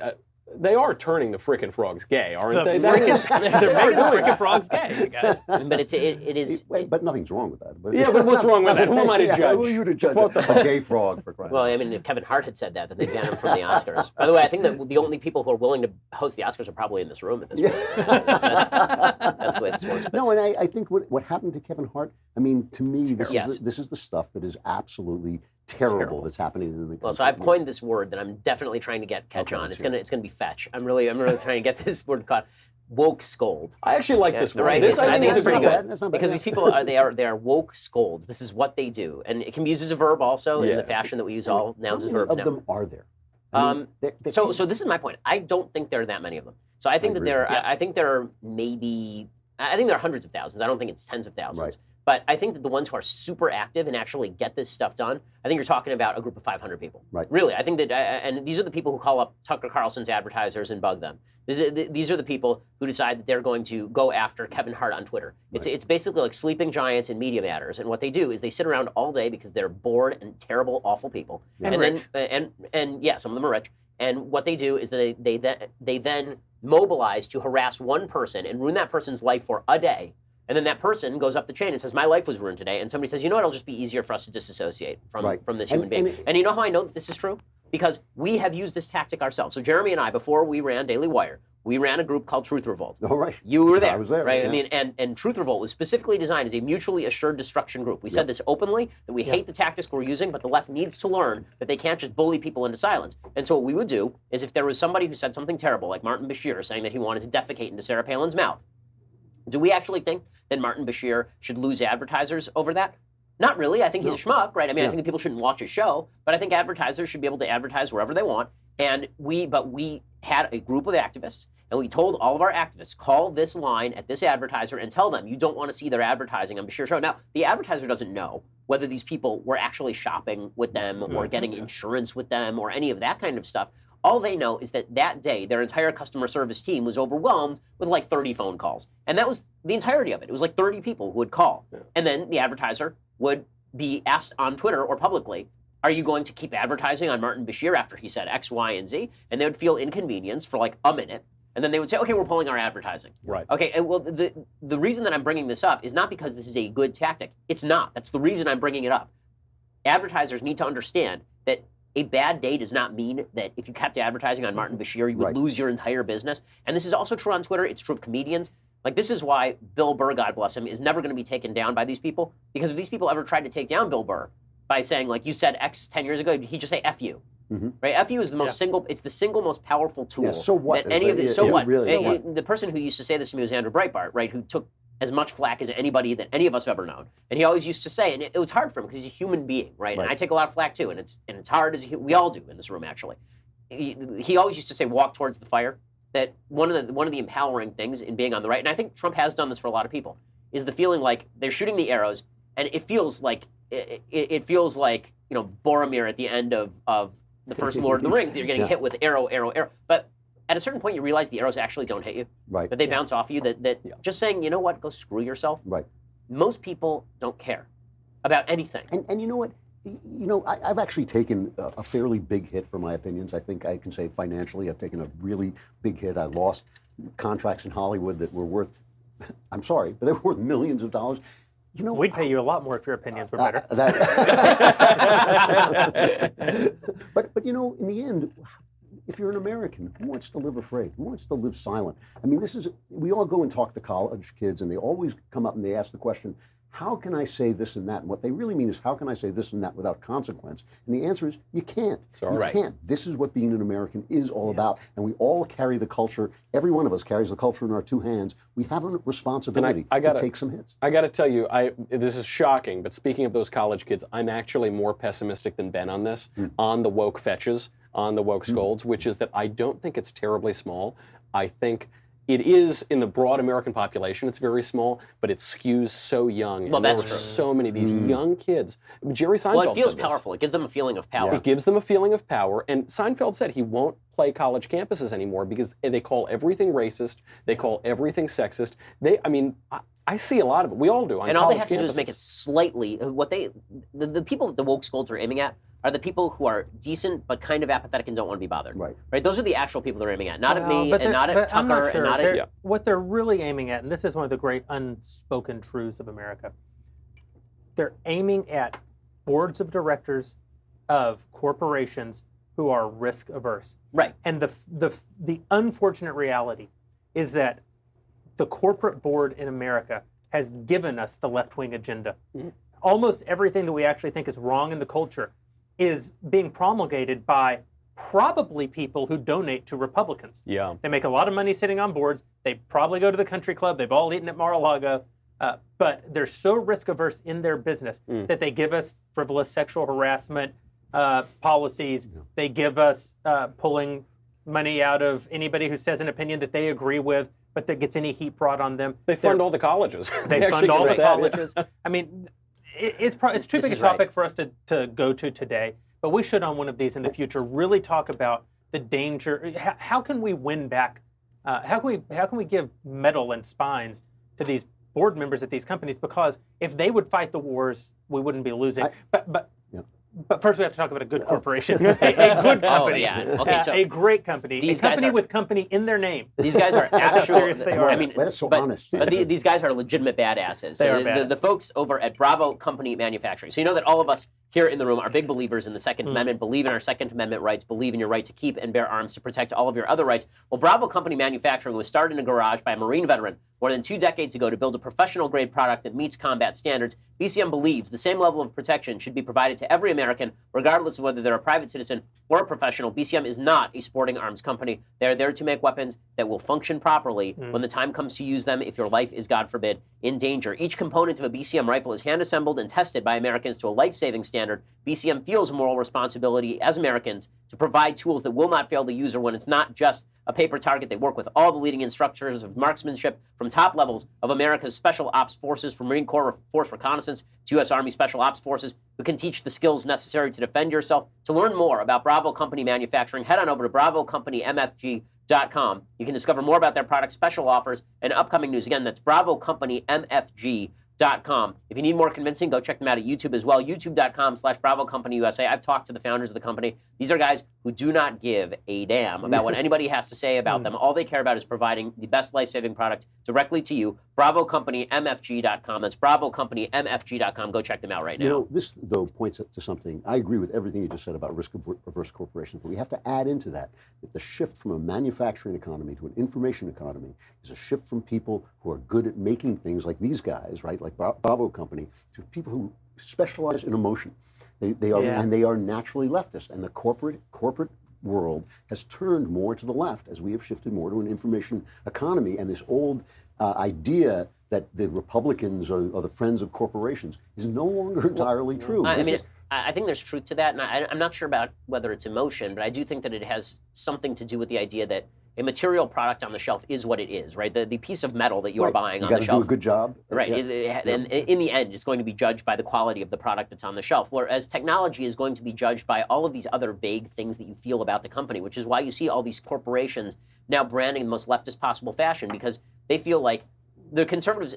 The thing is, they do rely on the goodwill of conservatives, right? They rely on the fact that conservatives see a commercial that we find a little offensive, and we're not going to care enough to boycott their product. But they've reached out to this whole broad new group of people because that broad group of new people is really interested in exactly that kind of virtue signaling. You see this with Nike and Colin Kaepernick. Right? They figure no conservative is actually going to not buy a Nike shoe. We'll just go buy whatever shoe is best because that's how we're used to purchasing products. Right. But everybody on the left who's deeply concerned about politics is going to be suckered into spending their hard-earned dollars with a capitalistic company that is using sweatshop labor in China because Colin Kaepernick is kneeling on a poster for them. And also, there goes Nike as a potential advertiser. but it is true.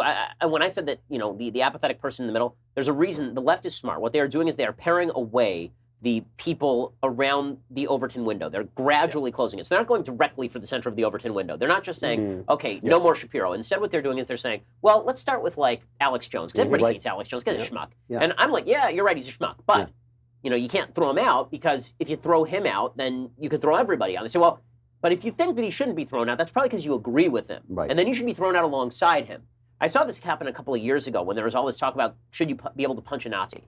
Right? And the idea was that if you say that Nazis have a First Amendment right to speech, you agree with the Nazi. Or if you say there's a First Amendment right to use the N-word, that means that you're in favor of using the N-word, which is nonsensical. It's disgusting. No, right? And the left used to agree with us. The ACLU defended the Nazis' right to speak. Well, and the ACLU is the best possible sort of litmus test for what has happened in the country. Right. Where the ACLU recently came out and they said, we are not going to defend the due process rights of Justice Kavanaugh. We're not going to defend his due process rights because it might offend people. Right. Right? We can't. There's such a thing as too much due process. You're the ACLU. It's literally in your name. It's like just take the C and the L out, right? It's Civil Liberties Union. But this is where it's going, is to scare everybody into silence. And when Trump came forth, I think this was really his main pitch, was more than anything else. I think his main pitch was that he was a giant pulsating middle finger to everything, including this stuff. And people were like, okay, well, if he can say that, then I can say that. And the problem is that, and this has been the problem for President Trump historically, is that it is so worthwhile to do that. It is really worthwhile to be able to say F you on topics where we have to stand on our hind legs and do that. But we do have to ourselves be careful to continue being decent human beings, even as we do. It's absolutely true. But we do have to take responsibility for the fact that we let the culture slide so far that only a bore like Trump would break the rules. Speak and for say yourself, what old had dude. to be said. We just got here. But here's the thing. A little gray. I actually disagree that it would take that only a bore would do it. I just think only a bore could get away with it. Meaning that, Because he like, could take I've been the doing it my swings. entire career, Yeah, right? of You've been course, doing of it course. too. Yeah, Like, yeah. but we all know people Yeah. who have been deeply politically incorrect for their Right. entire career, but they haven't gotten away with it. The reason that Trump got away with it is because his level of fame was so high that it was impossible to destroy him. The media created him, and then they couldn't destroy the Frankenstein they made. He understood the principle of not apologizing, of Right. never looking back, of even when you say the wrong thing, just keep on going. But it takes, I'm a tremendously polite person in real life, and it's really hard to do that. You have to be able to say, I insulted you, I don't care. And it takes a certain kind of person to do that. Well, and that is, but therein lies the problem, is that, I agree. as a good person, Yep. your first reaction to somebody saying you did something bad, Yeah. and believe it or not, I try to be a good person. I know. Right? It's why what the funny hat is for and the whole thing. We try not to tell people. I know, but, it's my dirty little secret. But when somebody says something you did is wrong, your first reaction as a good person is, okay, maybe. Yeah. Let me really think about You that. hurt And maybe, somebody's feelings. You Right. don't want to do Perhaps that. she'll even apologize. right, exactly. And it's not terrible to apologize. So we've got this new feeling is almost too strong in the other direction. I just feel like the country's swinging wildly side to side. Yeah. It was apologize for everything, and then Trump came along and said apologize for nothing. Right. And the right answer is apologize for the wrong When things. you're wrong, yeah, right. of course. But if we all just kind of basically abided by the rules that we learned when we were 7, the country would be that much better off. Like but we all don't those do any of that stuff. Republicans who used to lose, like George Bush and George Bush and Mitt Romney. This is the thing that bothers me: is that there's a utility to what Trump does, even though much of what he does is wrong. Right. That's right. So many on our side have seen the utility, and they refuse to make the distinction between what's right and wrong. And so you're seeing bad behavior now from many people, even friends of ours. I won't name them. You're seeing bad behavior from many people on the right because of this new sort of FU attitude. Right. So I was going to say a minute ago about the gospel, that I often tell people that my view of the gospel is that we have basically complete forgiveness in Christ. And that because of that we have freedom from legal moral restrictions in our relationship with God. Doesn't mean anything about our relationship with each other or anything. But in our relationship with God, that's been covered, and that there's now a new way to live, and the new way to live isn't based on regulation, but it's based on sort of relationship. People always immediately respond to this by saying, so you're saying I can just kill people and cheat on my wife? And I always think, they think that they're revealing a hole in my theology. They're revealing a hole in their character. Right. They're saying, if I had grace from God, the first thing I would do is murder people and cheat on my wife. It's like the purge. Yeah, exactly. And I worry that we're seeing that a little bit on the right too, where it's like, instead of seeing that we've been freed from what was wrong with the restrictions of the Obama era, that there were so many things that were true that we couldn't say, we now are embracing the Trump freedom and feel free to say the things that we shouldn't. It's such a deep point, and by the way, I have to say, I sort of agree. I mean, as the Jew in the room, I sort of agree with the critics, because I do think that human nature is to say that if you were given the capacity for running room, that you would do whatever you wanted, because people historically have basically done whatever they wanted when giving running room, and so that's why it's not enough to do away with all of the old rules that the left was trying to push on us.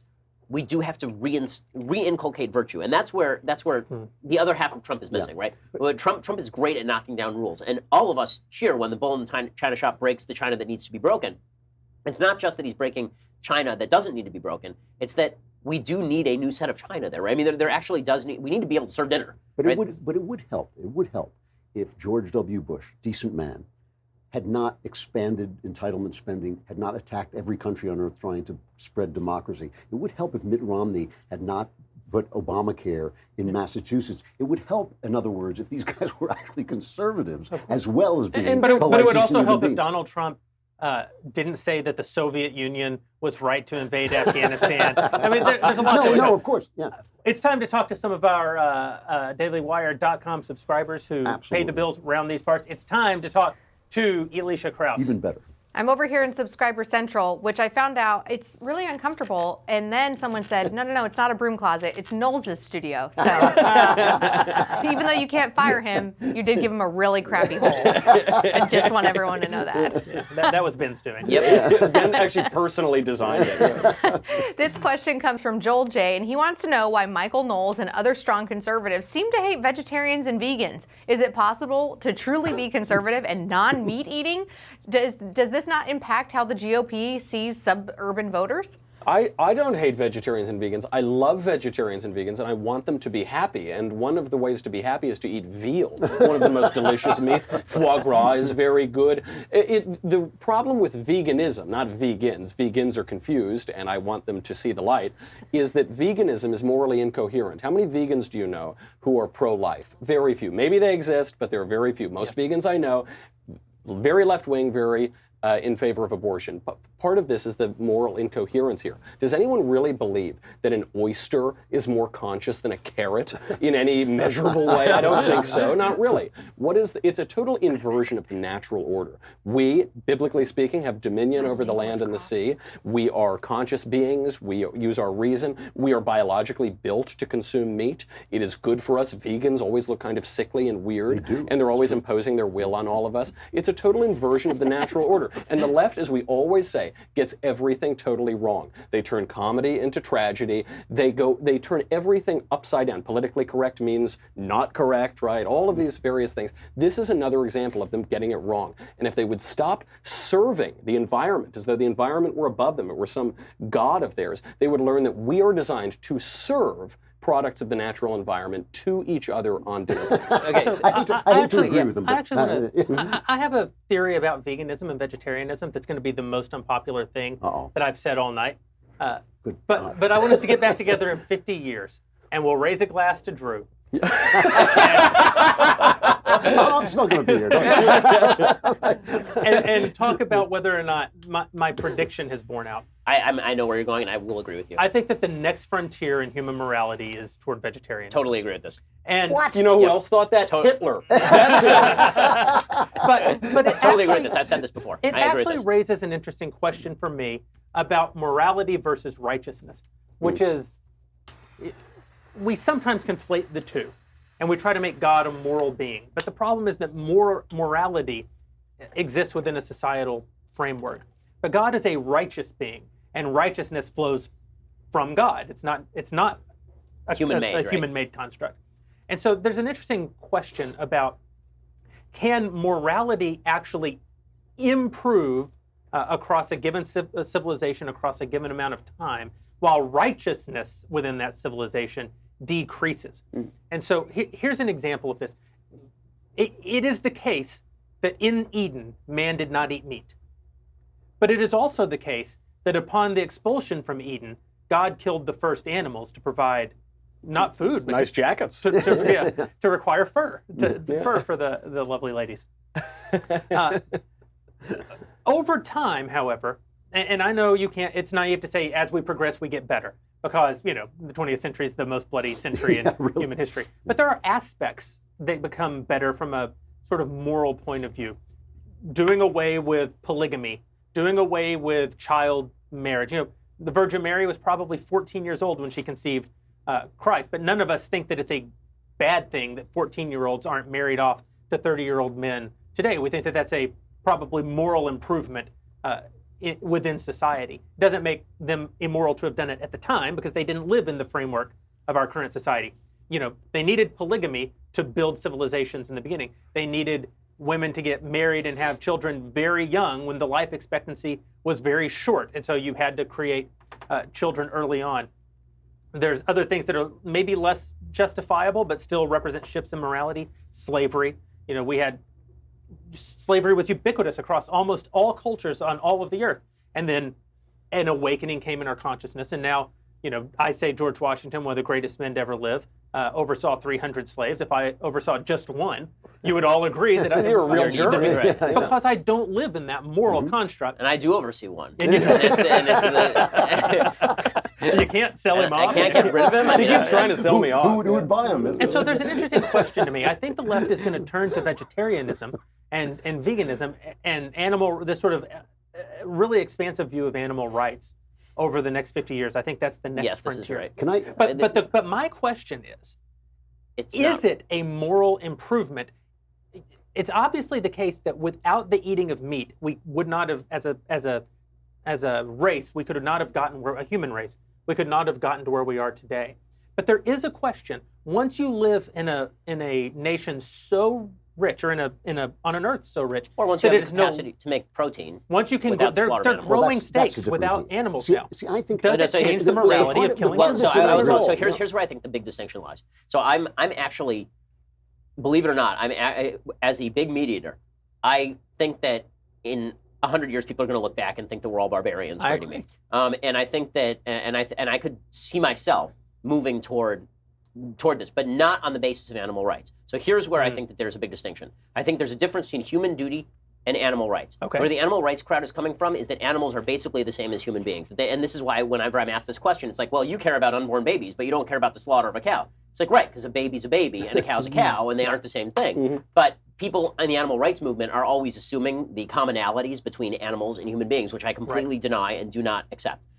With that said, the idea that if I have the capacity to receive nutrition, from like full nutrition, let's assume, from sources other than the death or suffering of animals, that seems to me not an immoral concept, as long as I maintain that distinction between the worth of a human and the worth of an animal. I think that where we start to backslide, and this is what's been happening, is people say that humans and animals are the same, therefore don't eat meat. Not humans and animals are not the same, therefore don't eat meat. But it is possible that you could arrive in a future where it is more moral not to eat meat. But that doesn't mean that people who ate meat in generations past were less moral. But the part of this that I agree with is I do believe that the mass reduction of meat has caused animals to be actually maltreated, and they do share the creation with us. And I think as soon as the last child on Earth is well fed, I'm going to start to worry about this. And I think it is worth worrying about. The other thing is, I do believe that meat is going to be produced without animals. Right. And that at that point, technology will solve everything. Technology But there is a question. distinction. There's a distinction to draw. I think you're right. I agree. We shouldn't be cruel to animals. I agree with C.S. Lewis. You shouldn't. The reason not to be cruel to animals is not because of the animal doesn't have any rights, but it's because it deadens your humanity. Right. Yeah. But I do remember a certain ancient people who developed very strict rules for how to slaughter animals, in a very specific way. I don't see anything wrong with that at all. I don't see anything. You don't see anything wrong about it, but those rules were developed in a societal construct where the eating of meat was a requirement for the thriving of the civilization. Sure. I'm asking a moral question about an emerging future where that may not be the case. Well, and if my theory is right, then it may necessarily be the case that we eventually, in the end times, in whatever the final analysis is, that we might live in the most moral human society that's ever existed, but the least righteous one, because we will have constructed a morality that reflects God, but doesn't contain him in any way. This is what's so wrong with the guys like Steven Pinker, who says everything is going great, and everything is going great. Things are getting better, but that you can live in a happy, completely well-developed society that is morally atrocious. When you're aborting 50 million babies a day and everybody's happier, that's not a good thing. That's not a positive thing. Elisha, throw us another. Yes. Yep, this one is for Andrew, and I love it when we do the conversation and people always seem to ask Andrew detailed relationship questions. So Locke wants to know, do you ever hear back from those people that you end up giving the relationship advice to? I do, in fact, and it's been incredibly humbling to say that people. Good for you that something humbled you. I know, it's amazing. Right? It hasn't had the effect of humbling me, but it is technically humbling to you. Exactly, if it were happening to somebody else. But yes, apparently this advice has been very useful. In a way, it's not as shocking as all that. I have been in a 40-year romance with the same woman. We have had one argument in 42 years. Seriously, one fight. We haven't had one disagreement. We disagree all the time. But I think that I do understand what it is that people do that keeps them from being happy. And some of the letters I get in the mailbag, it's so clear what they're doing that even they must know. They just need somebody to say it. I said, I think it was at UCLA, a kid came up to me and he said, you told me to man up, and no one had ever said that to me before. Wow. I thought, well, then the bar is very low, because nobody's saying to these kids, be a man. This is so true. Be a man. I was having this conversation with Jordan Peterson, who of course is doing this for a lot of young men particularly. Yeah. And we were looking at each other and going like, Jordan's main message, clean up your room, is something that every father should say to every son, and he's filling up stadiums of 2,000 people to hear him say, clean up your room. That's a sad right. fact. Half of my shtick is doing exactly the same thing that you're doing, which is, man up, take control of your own life. It's a free country. All you're guaranteed is adventure. Go make something of yourself and make a series of responsible decisions that end in a good result. And all of this is so revolutionary in a society where we expect everybody to clean up after each other. That it's actually drawing massive crowds, which is a hopeful thing, but also kind of a sad thing, right? I mean, stuff that was taken for granted 40 years ago is now revelatory. On a personal note, I have to say that I sometimes, having found God late in life and having it been such an infusion of joy into my life, I sometimes have said to God, why did it have to take 50 years, Because it was like crossing the desert, You could have just walked straight into Jordan and it would have taken 10 minutes, And I really think the reason is I've explored every stupid idea before getting the right answer. And that's very helpful when you're talking to people who are exploring those ideas. Alicia.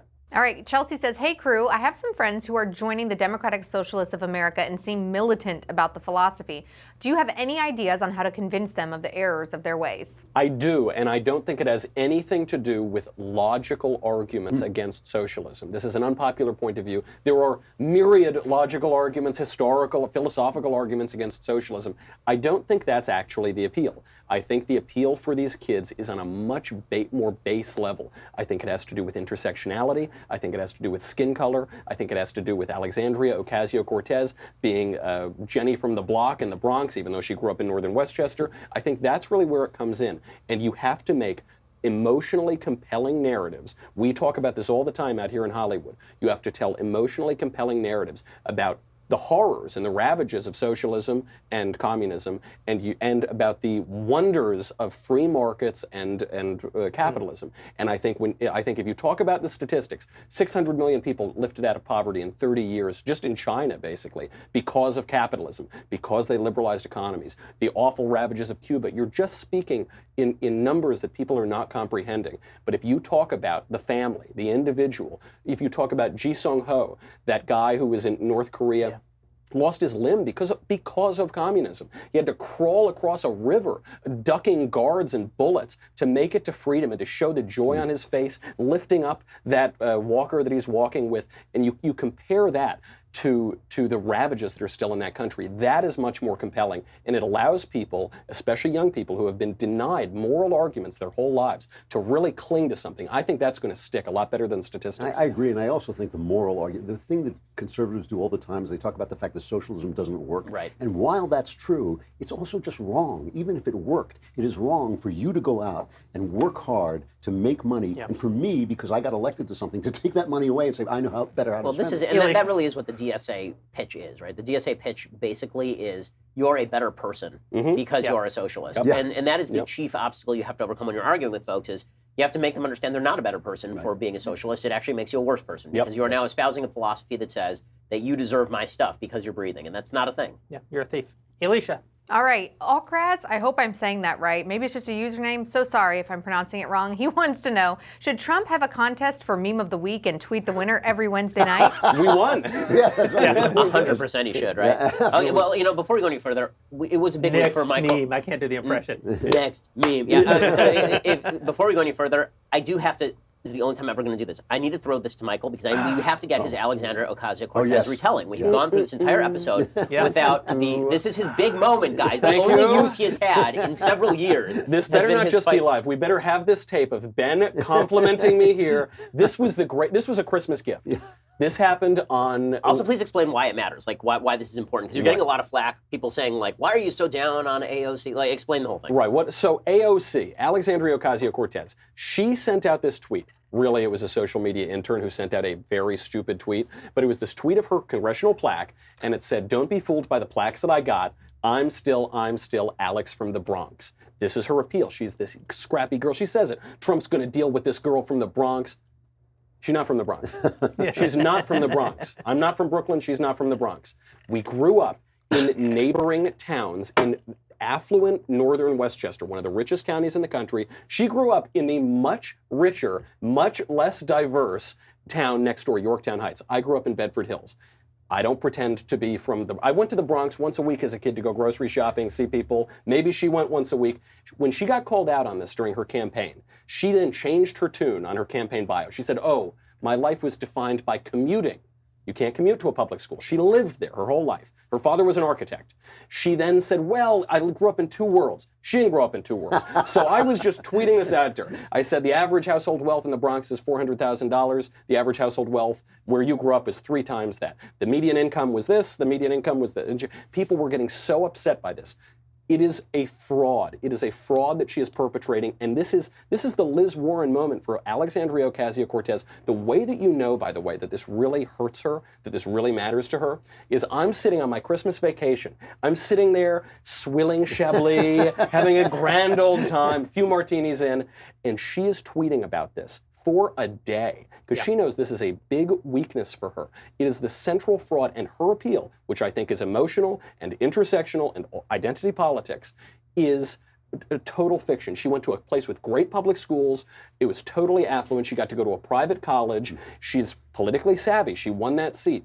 But this claim that she's this scrappy upstart up by her bootstraps, this is why we need socialism, is a total farce. We should tweet this at her every single day. We should constantly remind her of this. So and the reason that people, I think, were asking was because, at least I seriously got asked this by a member of the media today. Well, is the right doing the right thing by pointing this out? Because why aren't they just pointing out the fact that she's shallow and doesn't know anything, which is obviously true, right? She doesn't know any of the things. So why are they focusing on her background? And what I said is because she uses her lack of knowledge, she shields her lack of knowledge with reference to her story. That's right. Basically, every time she's asked, how are you going to pay for stuff? She says, I'm just a girl from the Bronx, and we'll figure it out because I'm scrappy. And it's like, well, you're going to need to do better than that, right? You're going to need to give me some logic behind your ideas. And if you're going to say that your formative experiences are what caused you to believe these things, then the formative experiences better match up with the things that you believe in. Yeah, she is a genuinely dangerous ignoramus. I mean, I have to say, first of all, the fact that she's pretty. I said this on the show today, that the combination... How dare you, sir? The combination of moral emptiness and a hot body is a bad, dangerous combination. I know this from personal experience. It can lead you... True, you're not that hot. It can lead you down some pretty bad places. And I think that she has that thing that exemplifies her generation.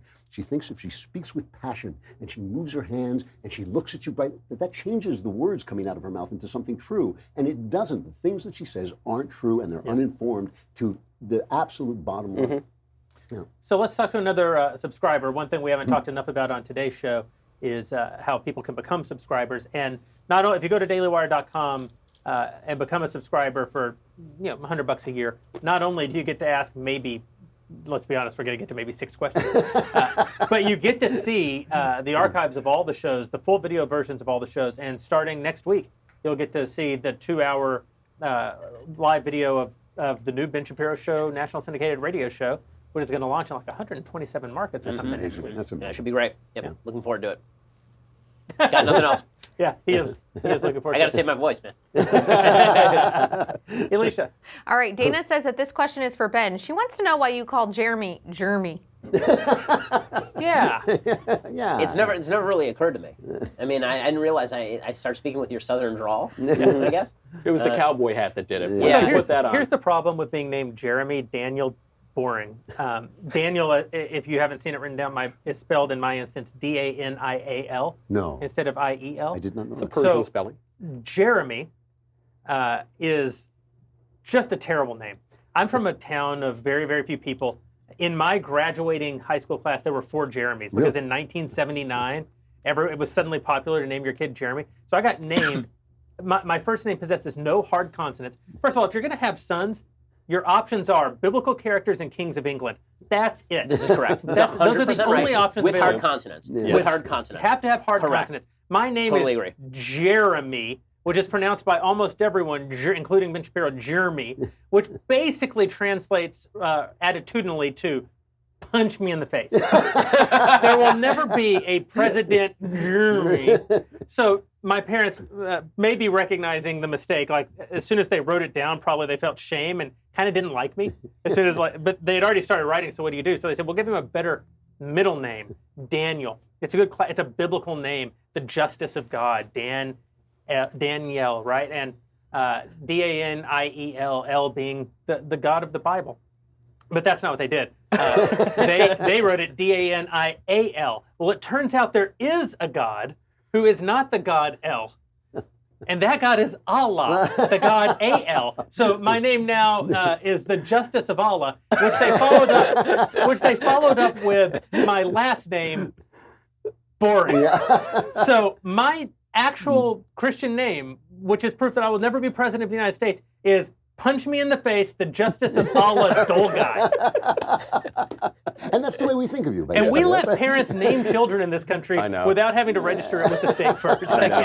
Go Canada. Okay. Alicia, what's next? All right. This question comes from Joshua, and he wants to know, what is one fundamental political topic that you all disagree on? That's a good question. Well, there was the one we had earlier. Yeah, right? although we sort of agree it's kind of more vague, than but we... yeah. It's kind of vague. What do we all disagree on? I mean, it's hard to think. It's a fairly central one, though, the one that we were talking about earlier. I agree. It's somewhat nuanced, and I want to keep it short because we have a few more things we have to get to today. But there is a central question about the role of government in shaping economy, connected to the role of economy in shaping society. Right. And that's it's too nuanced. Do you want me to introduce kind of where this came from? Please. So where this sort of came from is that Tucker Carlson did a very interesting monologue last night in which he essentially suggested that the economy of the United States built on capitalism. Capitalism was built on the idea of providing the best good at the best possible price, but that did not actually fulfill the needs of human beings, the needs of human beings for jobs and for meaning. And so we ought to reconstruct the economy in such a way that it helps provide for families and helps provide jobs. This is sort of the point that both Henry Olsen has made and Orrin Cass has made, that there are shortcomings to capitalism that can be cured by sort of paring around the edges of capitalism to ensure that people have jobs that give them meaning in their lives, and these jobs then provide the foundation for families. And I was very critical of this. You can watch my interview with Tucker, in which we actually get into this a lot. And my perspective was that capitalism is not what had undermined the family, that basically what had undermined the family was a lack of religion, and that lack of religion has destroyed the fundamental basis for capitalism, which is why we are now sliding away from capitalism, that you actually need a virtuous society in order to maintain that sort of freedom.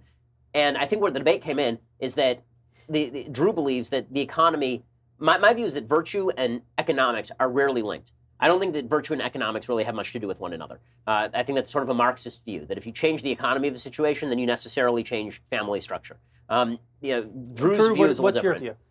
I think the thing that we were disagreeing about is I really seriously believe that conservatives find themselves in a bind. And the bind is this. I believe, that John Adams was right when he said, we've written a constitution for a religious people. And I think we are increasingly an irreligious people. And even the 70% of people who identify as Christians are not Christians as John Adams would have understood it. And a lot of the people who say that have no religion are not atheists, but they have gone off into what Duthot would call bad religion. To me, if you are selling, who are you selling the Constitution to if you're selling it to people who don't believe in God? Because not only does religion shape the moral view of people, it also shapes their view of what a human being is. In order to believe that you are a human being with essential dignity who has God-given rights to freedom, you have to believe in a God who gives you those rights to freedom. So in other words, when you say to a 12-year-old, a poor 12-year-old whose mother is a crack addict, hooker, and whose father hasn't been around since he was born, you say, pull yourself up by the bootstraps. You're talking a language that kid does not understand. And when you leave that kid to fend for himself and he joins a gang because that's the only family he'll ever get, and then you say, well, that's just bad behavior, I think the conservatives are exercising a fundamental misunderstanding of the way people are. The man who pulls himself up by his bootstraps in that situation is an anomaly. He's an exception. He's an exceptional human being. The kid who is lost in that situation needs help. Now, where you and I agree, I want that help to come as close to the community as it possibly can. I mean, this we agree on. I want it to come, if it has to come from the state, I'll go with that, but I want it to come from the church instead. And that's why I support a lot of these guys who go in, the monks who go into Newark and raise kids, essentially. Right, yeah. That's where a lot of the answers come from. But in the meantime, you cannot leave people to die. You cannot leave a 12-year-old in that situation to fend for himself, because he won't. And surely you would say that the government, there was a relationship between economics and the family in so much as government intervention in the economy during, say, the 1960s led to immediately a breakdown of the family. Right. So I guess the contention I would make is that government has the capacity to destroy the family. It doesn't have the capacity to recreate the family. Sure. Right. Yeah. Sure. And this is, and I think that the mistake that I'm seeing from Tucker and from Orrin Cass and some other folks is that it'll reinstill virtue in the reinstill virtue in the people to change the economy. And I don't think that's right. I think the virtue has to predate the economy. That's what. Well, that's where we agree. Yeah. Right, that's where we agree. But I think where we disagree is when you say things like, in the meantime, you can't just let people starve. I'm not saying nobody wants kids who are in this situation to starve.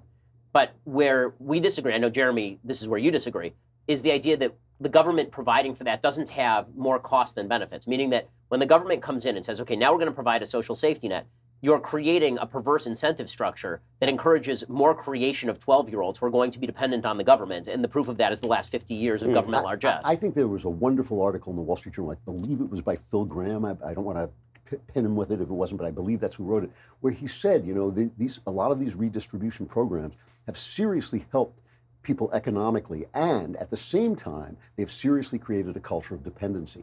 And that's the problem that we face. And I think the way into this is to attack the culture of dependency through theology and through philosophy in order to start to pare back this system that has actually had real benefits. I think there's 2 points of disagreement for me. One of them I think Ben and I share.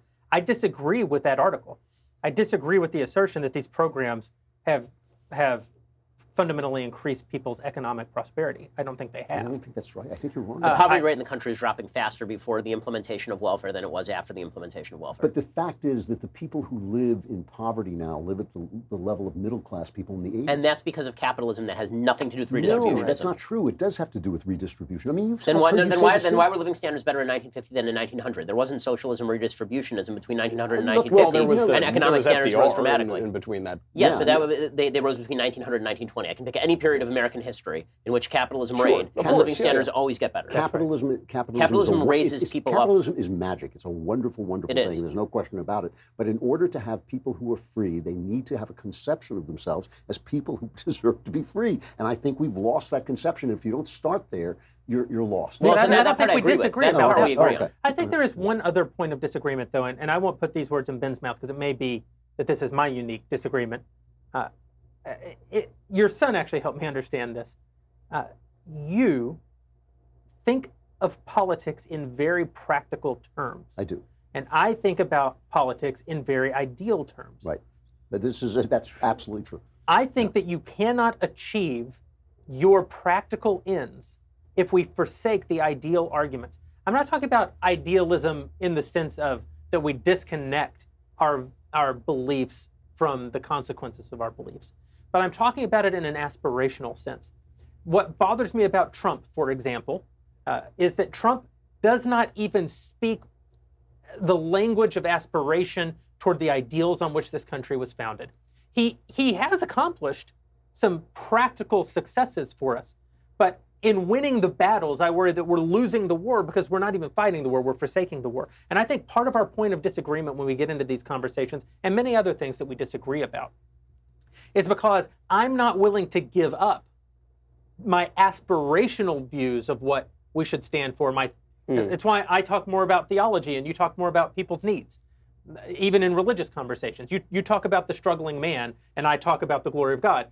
Because you're the God King. That's a slight overstatement, but it's just a way of thinking about our different perspectives. You know, though, what strikes me about this is I don't think any two of us have the identical view on basically any issue whatsoever. And yet, on major political issues, we almost agree entirely. I mean, on almost every issue. Why is that? It's because there is a sort of coherence to conservative thought. But unlike the left, the left is ideologically homogenous in progressivism, but the right has so many variations of it. There's neoconservatism, traditionalism, classical liberalism, libertarianism, on and on and on. And so I think various combinations and mixtures of these influences is why none of us have exactly the same opinion. I think that's also because the hot button issues have been so skewed outside of the rational that I really believe that rational people who actually think about a lot of these hot button issues with any sense of values are going to come to agreements on a lot of them. Because if I say abortion, the left's position is on demand. Yeah. Like we're all going to agree that's asinine. Right. Right. If you were, and this is true with if I say redefining male and female, and the left's view is that they don't exist. Yeah. Like what else are rational people supposed to say? But I'll bet you that I'll give an issue where I think that we probably do have pretty significant disagreement. I know we do actually. Is on climate change. So on climate change, I actually see no serious reason to doubt the idea that the world is getting warmer over the course of time, and that human activity is responsible for at least a majority of that warming. I don't know about majority, but some. I think at least 50%. I don't know that it's 95%, but at least 50%. But my disagreement with the left comes when they start saying, and the solution to that is to tax all of the developed countries so that all of the developing countries can continue to pollute the earth to the extent that the climate continues to warm. I know Jeremy is not a climate change fan, right? Yeah, I'm a skeptic. You're a real skeptic. Yeah.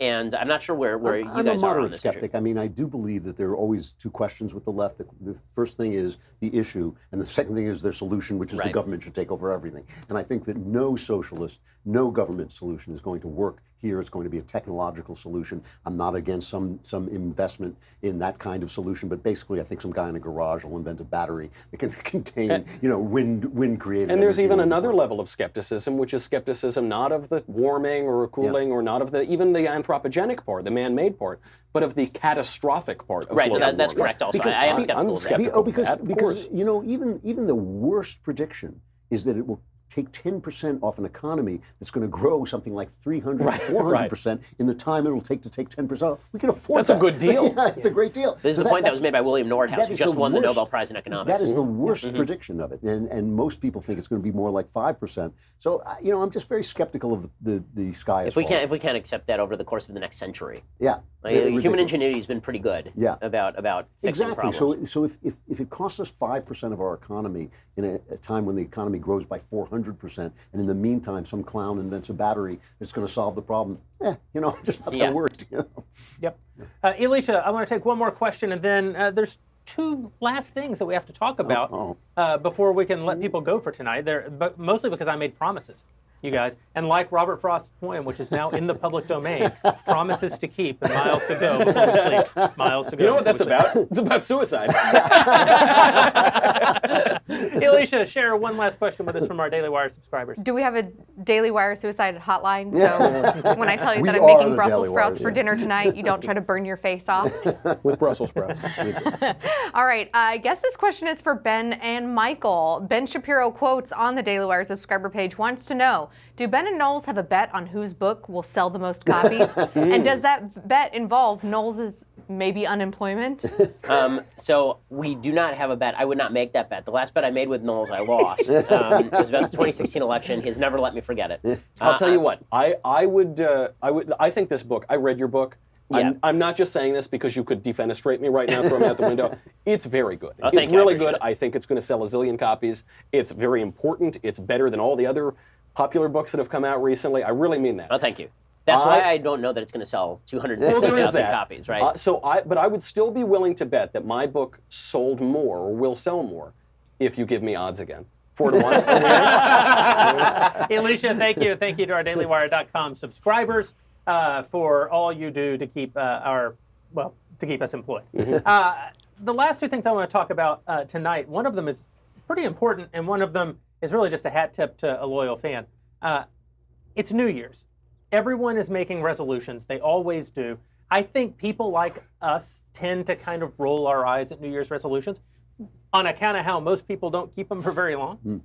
But there's something aspirational and beautiful about a New Year's resolution. A New Year, which is, after all, an arbitrary day on a calendar, nevertheless gives people a sense of reset. It gives them the opportunity to reassess, to start anew. And when people do reassess and start anew, there are some very predictable places in their lives where they try to make improvements. And so I thought it'd be a fun exercise if each of us talked about one of the sort of common New Year's resolutions and shared not a gimmick, not a scheme. We're not selling anything. We're not trying to set people up for false hope, but actually just share an actual piece of insight or piece of wisdom that you've accumulated in your life that might help a person make substantive change in those areas and not just fleeting change in those areas. So for me, my New Year's resolution, believe it or not, has been to disconnect a lot more from social media. It's driving my family up a wall. It's driving me up a wall. When I went on vacation, it actually taught me a lesson. It was the first vacation I'd had in a couple of years where I actually did a pretty good job of disconnecting from social media, where I wasn't flipping through my phone or trying to keep up with the news.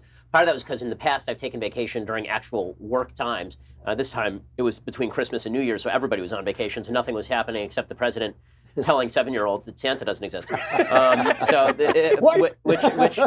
did text to each and every one of you with the notation "Merry Christmas." But it is true that social media makes you miserable. I want people to be on social media to the extent they keep up with the news and they're informed. But the need for information, the feeling that your brain craves information, it really isn't craving the information. It's craving the feeling of scrolling your thumb, and you can get so much more done by just leaving your phone in the other room. Like really, this is my new thing. The way that I'm dealing with it is I have a prophylactic rule, just like with Judaism. The prophylactic rule about not working is that you don't use electricity and you don't drive, you don't do all these things. The prophylactic rule for me is that when I get home at night, I take my phone, I plug it in my room. It is away from me. It is not on my person, and that way I'm not checking my phone all the time. And then I have a book at my disposal. And if nothing's happening, then I read the book. Because if all the hours that I spent on social media I spent reading, I mean, I'm smart now. We'd all be a lot poorer. I mean, come on. So there's my New Year's resolution. It's good. That's a very good one. Yeah. I have a New Year's resolution, which is to write a book with words. This is a very discreet New Year's resolution, and it's sort of funny because I wrote. Good for you, dude. I know. You know, I really felt Ben had. I mean, I'm gonna warn you that it's really counterproductive. I mean, I'm not gonna make any money. I'm gonna go. I know. But the reason I bring this one up in particular is because it is not grand. It is not open-ended. It's actually, you know, I mean, you've written a lot more books than I haven't written, and but you know, it is a contained activity, and I think a lot of times New Year's resolutions go wrong because they're so open-ended. I'm gonna get healthier. I'm going to read more. I'm going to go to the gym. I don't know. I'm going to eat better or something. And it's really easy to lose that. But with a really discrete activity and project, you can fail. You can fail to do it or you can do it. And the clock is ticking. The movement watch is ticking and it's never going to go backwards. And I think New Year's resolutions I've just found have always worked better when there's a time limit on them. And Dennis Prager says that the written word is the mirror of the mind, right? Yeah. That if you want to become associated with your own thoughts, organize them and write them down. Yeah, which that is doesn't reflect very well. It's a good reason for you not to write a book. That's right. This book is going to say they're making the frogs here, they're making the frogs here, they're making the frogs there. Well, first of all, I want to say that I think New Year's resolutions get a bad rap. I think the studies show that they actually do help people. That you know, plenty of them go by the boards, but plenty of them also stick. I have a very obscure New Year's resolution, but it is a real one because I don't usually make them at all. To live. What's that? To live. To live. Yeah, that's always breathing. my resolution. Every day, that's my resolution. But you know, last year I reread a lot of Aristotle, I was a big fan of, but I reread him as a Christian. And one of the things that Aristotle teaches is that virtue is a habit, and habits are formed by repeated exercise of those habits. And if you tried out my religion, we've been big into this for a really long time. No, I mean, I think that I want to pay a lot more attention to the what one philosopher calls the liturgies in my life, the things that you go out and do that have inherent in them an idea of what a better life is. If you go out trying to make money, for instance, then your idea is that that will give you a better life. And I'm all for making money and all this. It's not about that. But I want to make sure that there is enough habit in my life that focuses me on the things that I really care about, which are two things really. One of them is trying to tell the truth, and the other is trying to tell the truth in a beautiful way. And I just want to make sure that those are habits that I continue to pay attention to. It's not so much about doing them; it's doing them with a conscious, Zen-like mind that I'm quite good at, and I want to make sure I do it more. That's fantastic. One of the things that I've thought about over the last couple of years, and it's because I've been a beneficiary of some wisdom that was shared with me, which I'll get to.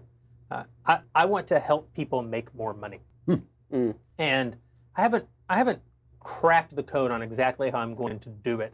Other than I'm going to use some opportunities, for example, even on this show, to make a point of talking about it, because we don't. People look in and perhaps they think, you know, that 3 out of 4 of us are successful in life, and it breeds a lot of problems in the human heart. It can breed resentment towards people who you think are being successful.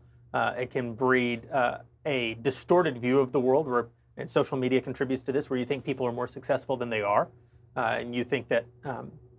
But one thing that I discovered in my life early on, and that I've seen with a lot of young people, in particular young religious people, is that while they may espouse a belief in, say, capitalism or incentive-based economics, in sort of philosophical terms, in their own lives they have shame about success and shame about making money and a fear of allowing themselves to prosper. And I suffered greatly from that for most of my life. I worked as hard as anyone I knew. I would not accept pay for my work. And two people really spoke into my life at a very similar time about this.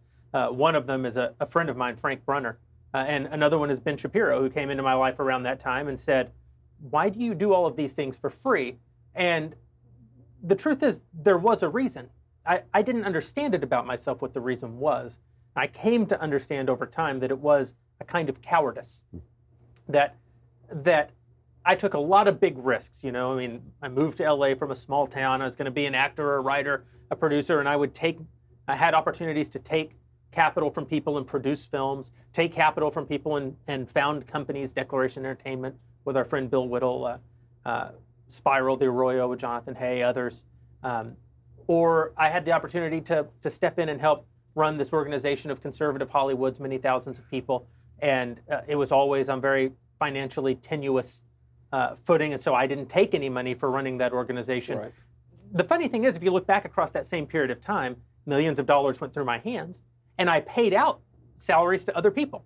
So when I was running that organization of that nonprofit of Hollywood conservatives, I was paying staff, but I didn't pay myself. When I was doing the Arroyo, I was making sure that we didn't have a lot of money, but every person got their check every day. When we were running Declaration Entertainment, I made sure that Bill Whittle was making a good living and that Jonathan Hay was making a good living. Nowhere in there was I rewarding Jeremy. And when I say not at all, I mean not at all. And I came to see it's because I had a fear of being kind of found out.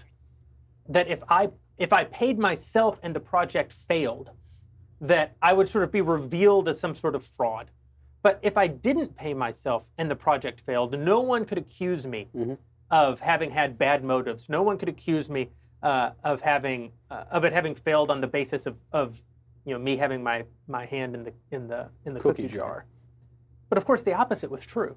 Many of those companies may well have succeeded had I tied my economic future to them. Right. Had I had skin in the game, then I would have had incentive to have worked even. And I worked hard. I don't want you to think that I was phoning it in. But I wasn't phoning it in as though my economic life depended on it, because my economic life did not depend on it. And Ben used the very colorful analogy that my problem wasn't lack of urine, it was the direction in which I peed. That when a good wind is blowing, you do well to turn the other way. And of course that was right, that I had plenty of effort, but I wasn't putting my effort in the right directions. I wasn't letting these values that I espouse of free markets and incentives actually apply to my own life. That I thought that I was somehow morally above my own ideas of what would work for other people. And I talk to young Christians in particular, young conservatives, and I find that so many people have similar issues where they think they're too good for their actual worldview. And you shouldn't be. Because having not had very much money and having had more money, having more money is better. Money doesn't make you happy. Money doesn't solve all of your problems. But growing up in a small town, growing up middle class, much more blessed than many of the people around me, nevertheless, knew a lot of economic struggle in my life and witnessed far more around me economic struggle. And economic struggle does wear on the soul of a man. It sure does. It makes it. You have a responsibility to yourself to make sure that you are getting reward for your work. You have a responsibility to your family to make sure that you're being rewarded appropriately for your work. So I want to find ways to help people see past this particular fear, the fear of allowing themselves to succeed. It manifests in non-economic ways too, of course. I want people to allow themselves to have the successes in life that they should, that will make their lives better, their families' lives better, their church's life better, their society's life better, and find ways to give practical advice to that, but also sort of this high-level philosophical advice. So basically, if 3 of us keep our New Year's resolutions and 1 of us doesn't, it'll be a better world. Finally, it is the 127th birthday of J.R.R. Tolkien, and our... Man, he's old. He is one old He's an old dude. man. What's his sequel? He's still working at the top of his game, though, I gotta say.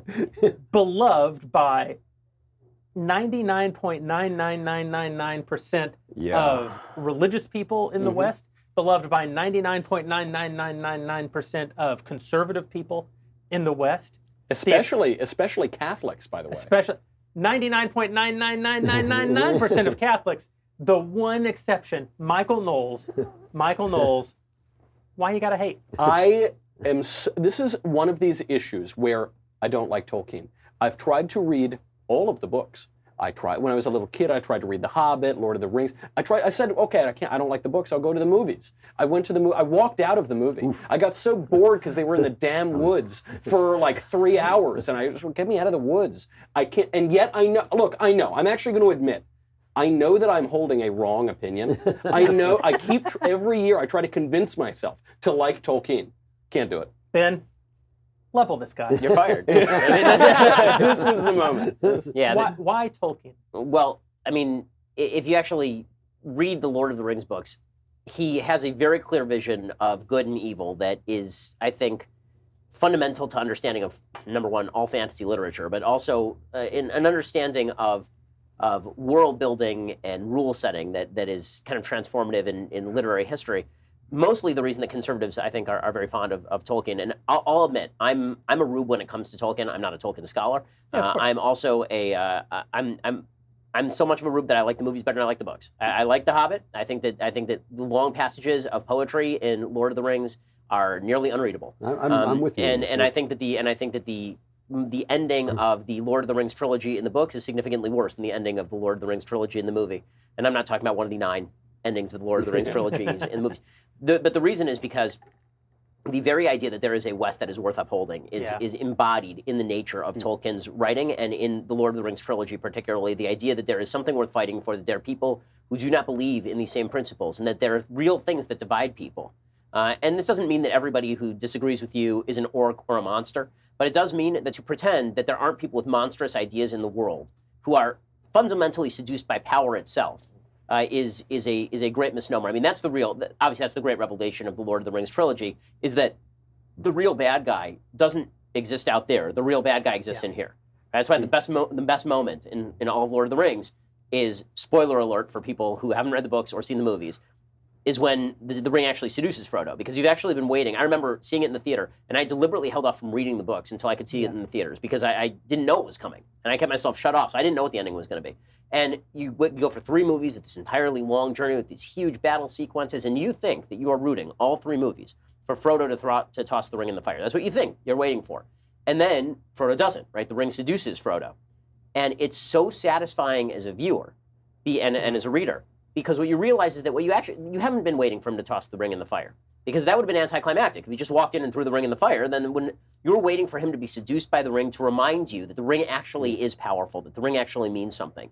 And that notion that power is seductive, and that you're thinking that you can wield the power, that if only you had the power, then you'd be able to fix the world, that if you were given the ring and you had the ability to be invisible and sneak around and do what you want and control other people, that you'd make a utopia out of it. No, you wouldn't. You'd be just like Sauron, right? Deep down, we are all Sauron unless we give up the ring.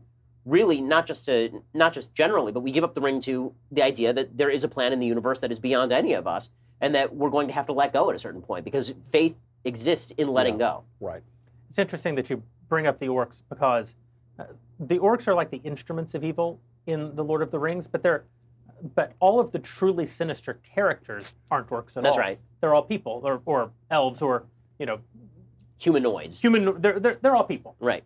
And they're people who've been seduced by either the power that they have or the power that they don't. And one of the things I love about the Lord of the Rings is that I kept waiting to see, because like you, I had not read the books when I first saw the films. I kept waiting for the reveal of what the power of this ring was, other than making you invisible. And you really never see anything So what is the great power of the ring? It's actually a very subtle idea. And it's just that you would be hidden from man and God. That it kind of goes back to our previous conversation that you could function in this world wholly apart from judgment, wholly apart from consequence, wholly apart from the perspectives of other people. And that really lies at the heart. It's such an insight by Tolkien of what lies at the heart of almost all true evil, even the evil within. It's the belief that we could be apart from God who sees all, but who then wouldn't see you. I think one of the things that I find really fascinating is that if you watch Game of Thrones, which is a wonderful TV show which makes no moral sense at its basis, George R.R. Martin is an atheist. And all throughout Game of Thrones, there are religions. And the religions always turn out to be frauds or fake, but the effect of religion is always there. People come back from the dead and he said, "Where were you?" "I was nowhere." It makes no sense whatsoever. There's no religion in Tolkien. There's no religion in Lord of the Rings because Tolkien understood what Shakespeare understood, which is that the Christian religion, or I'll even say the Judeo-Christian religion, it simply is the world. It is the way the world is. And so Tolkien never has to mention God. He never has to show anybody pray. It's simply the way the world works is the way the Judeo-Christian vision says it works. And Shakespeare understood exactly the same thing. People always say Shakespeare's a secular writer. If he is, I'll be damned. because he's not. Everything that happens, there is a moral arc. You bend that moral arc, there are consequences. And Tolkien understood it, and that's what makes that book so powerful. Even though I agree with you, it's overwritten, it's overimagined. The movies work on a dramatic level far better. But even so, you are in the midst of a vision of the world that has been handed down to this guy for 2,000 years, and he gets it. He understands it, and he sees the world in those terms, and that makes it a brilliant book. But Michael Knowles doesn't get it. You know, this conversation is reminding me that I love essays about Tolkien. I love I can't get into the elves and all. I can't get into it. It's those long conference scenes where they talk for 50. I mean, please. I know. He's a sad, sad man, Michael Knowles. That's it for the Daily Wire Backstage, our first episode of 2019. We will be back on January 29th. It was actually announced in real time while we were on the show for President Donald Trump's State of the Union address to the joint session of Congress. We will bring you all of our blistering rage. Sheer rage. And we look forward to seeing you there. Come visit us in the meantime over at dailywire.com. Thanks to all of our subscribers and to everybody who, made it this far. Fake laugh in 3, 2, 1. Oh.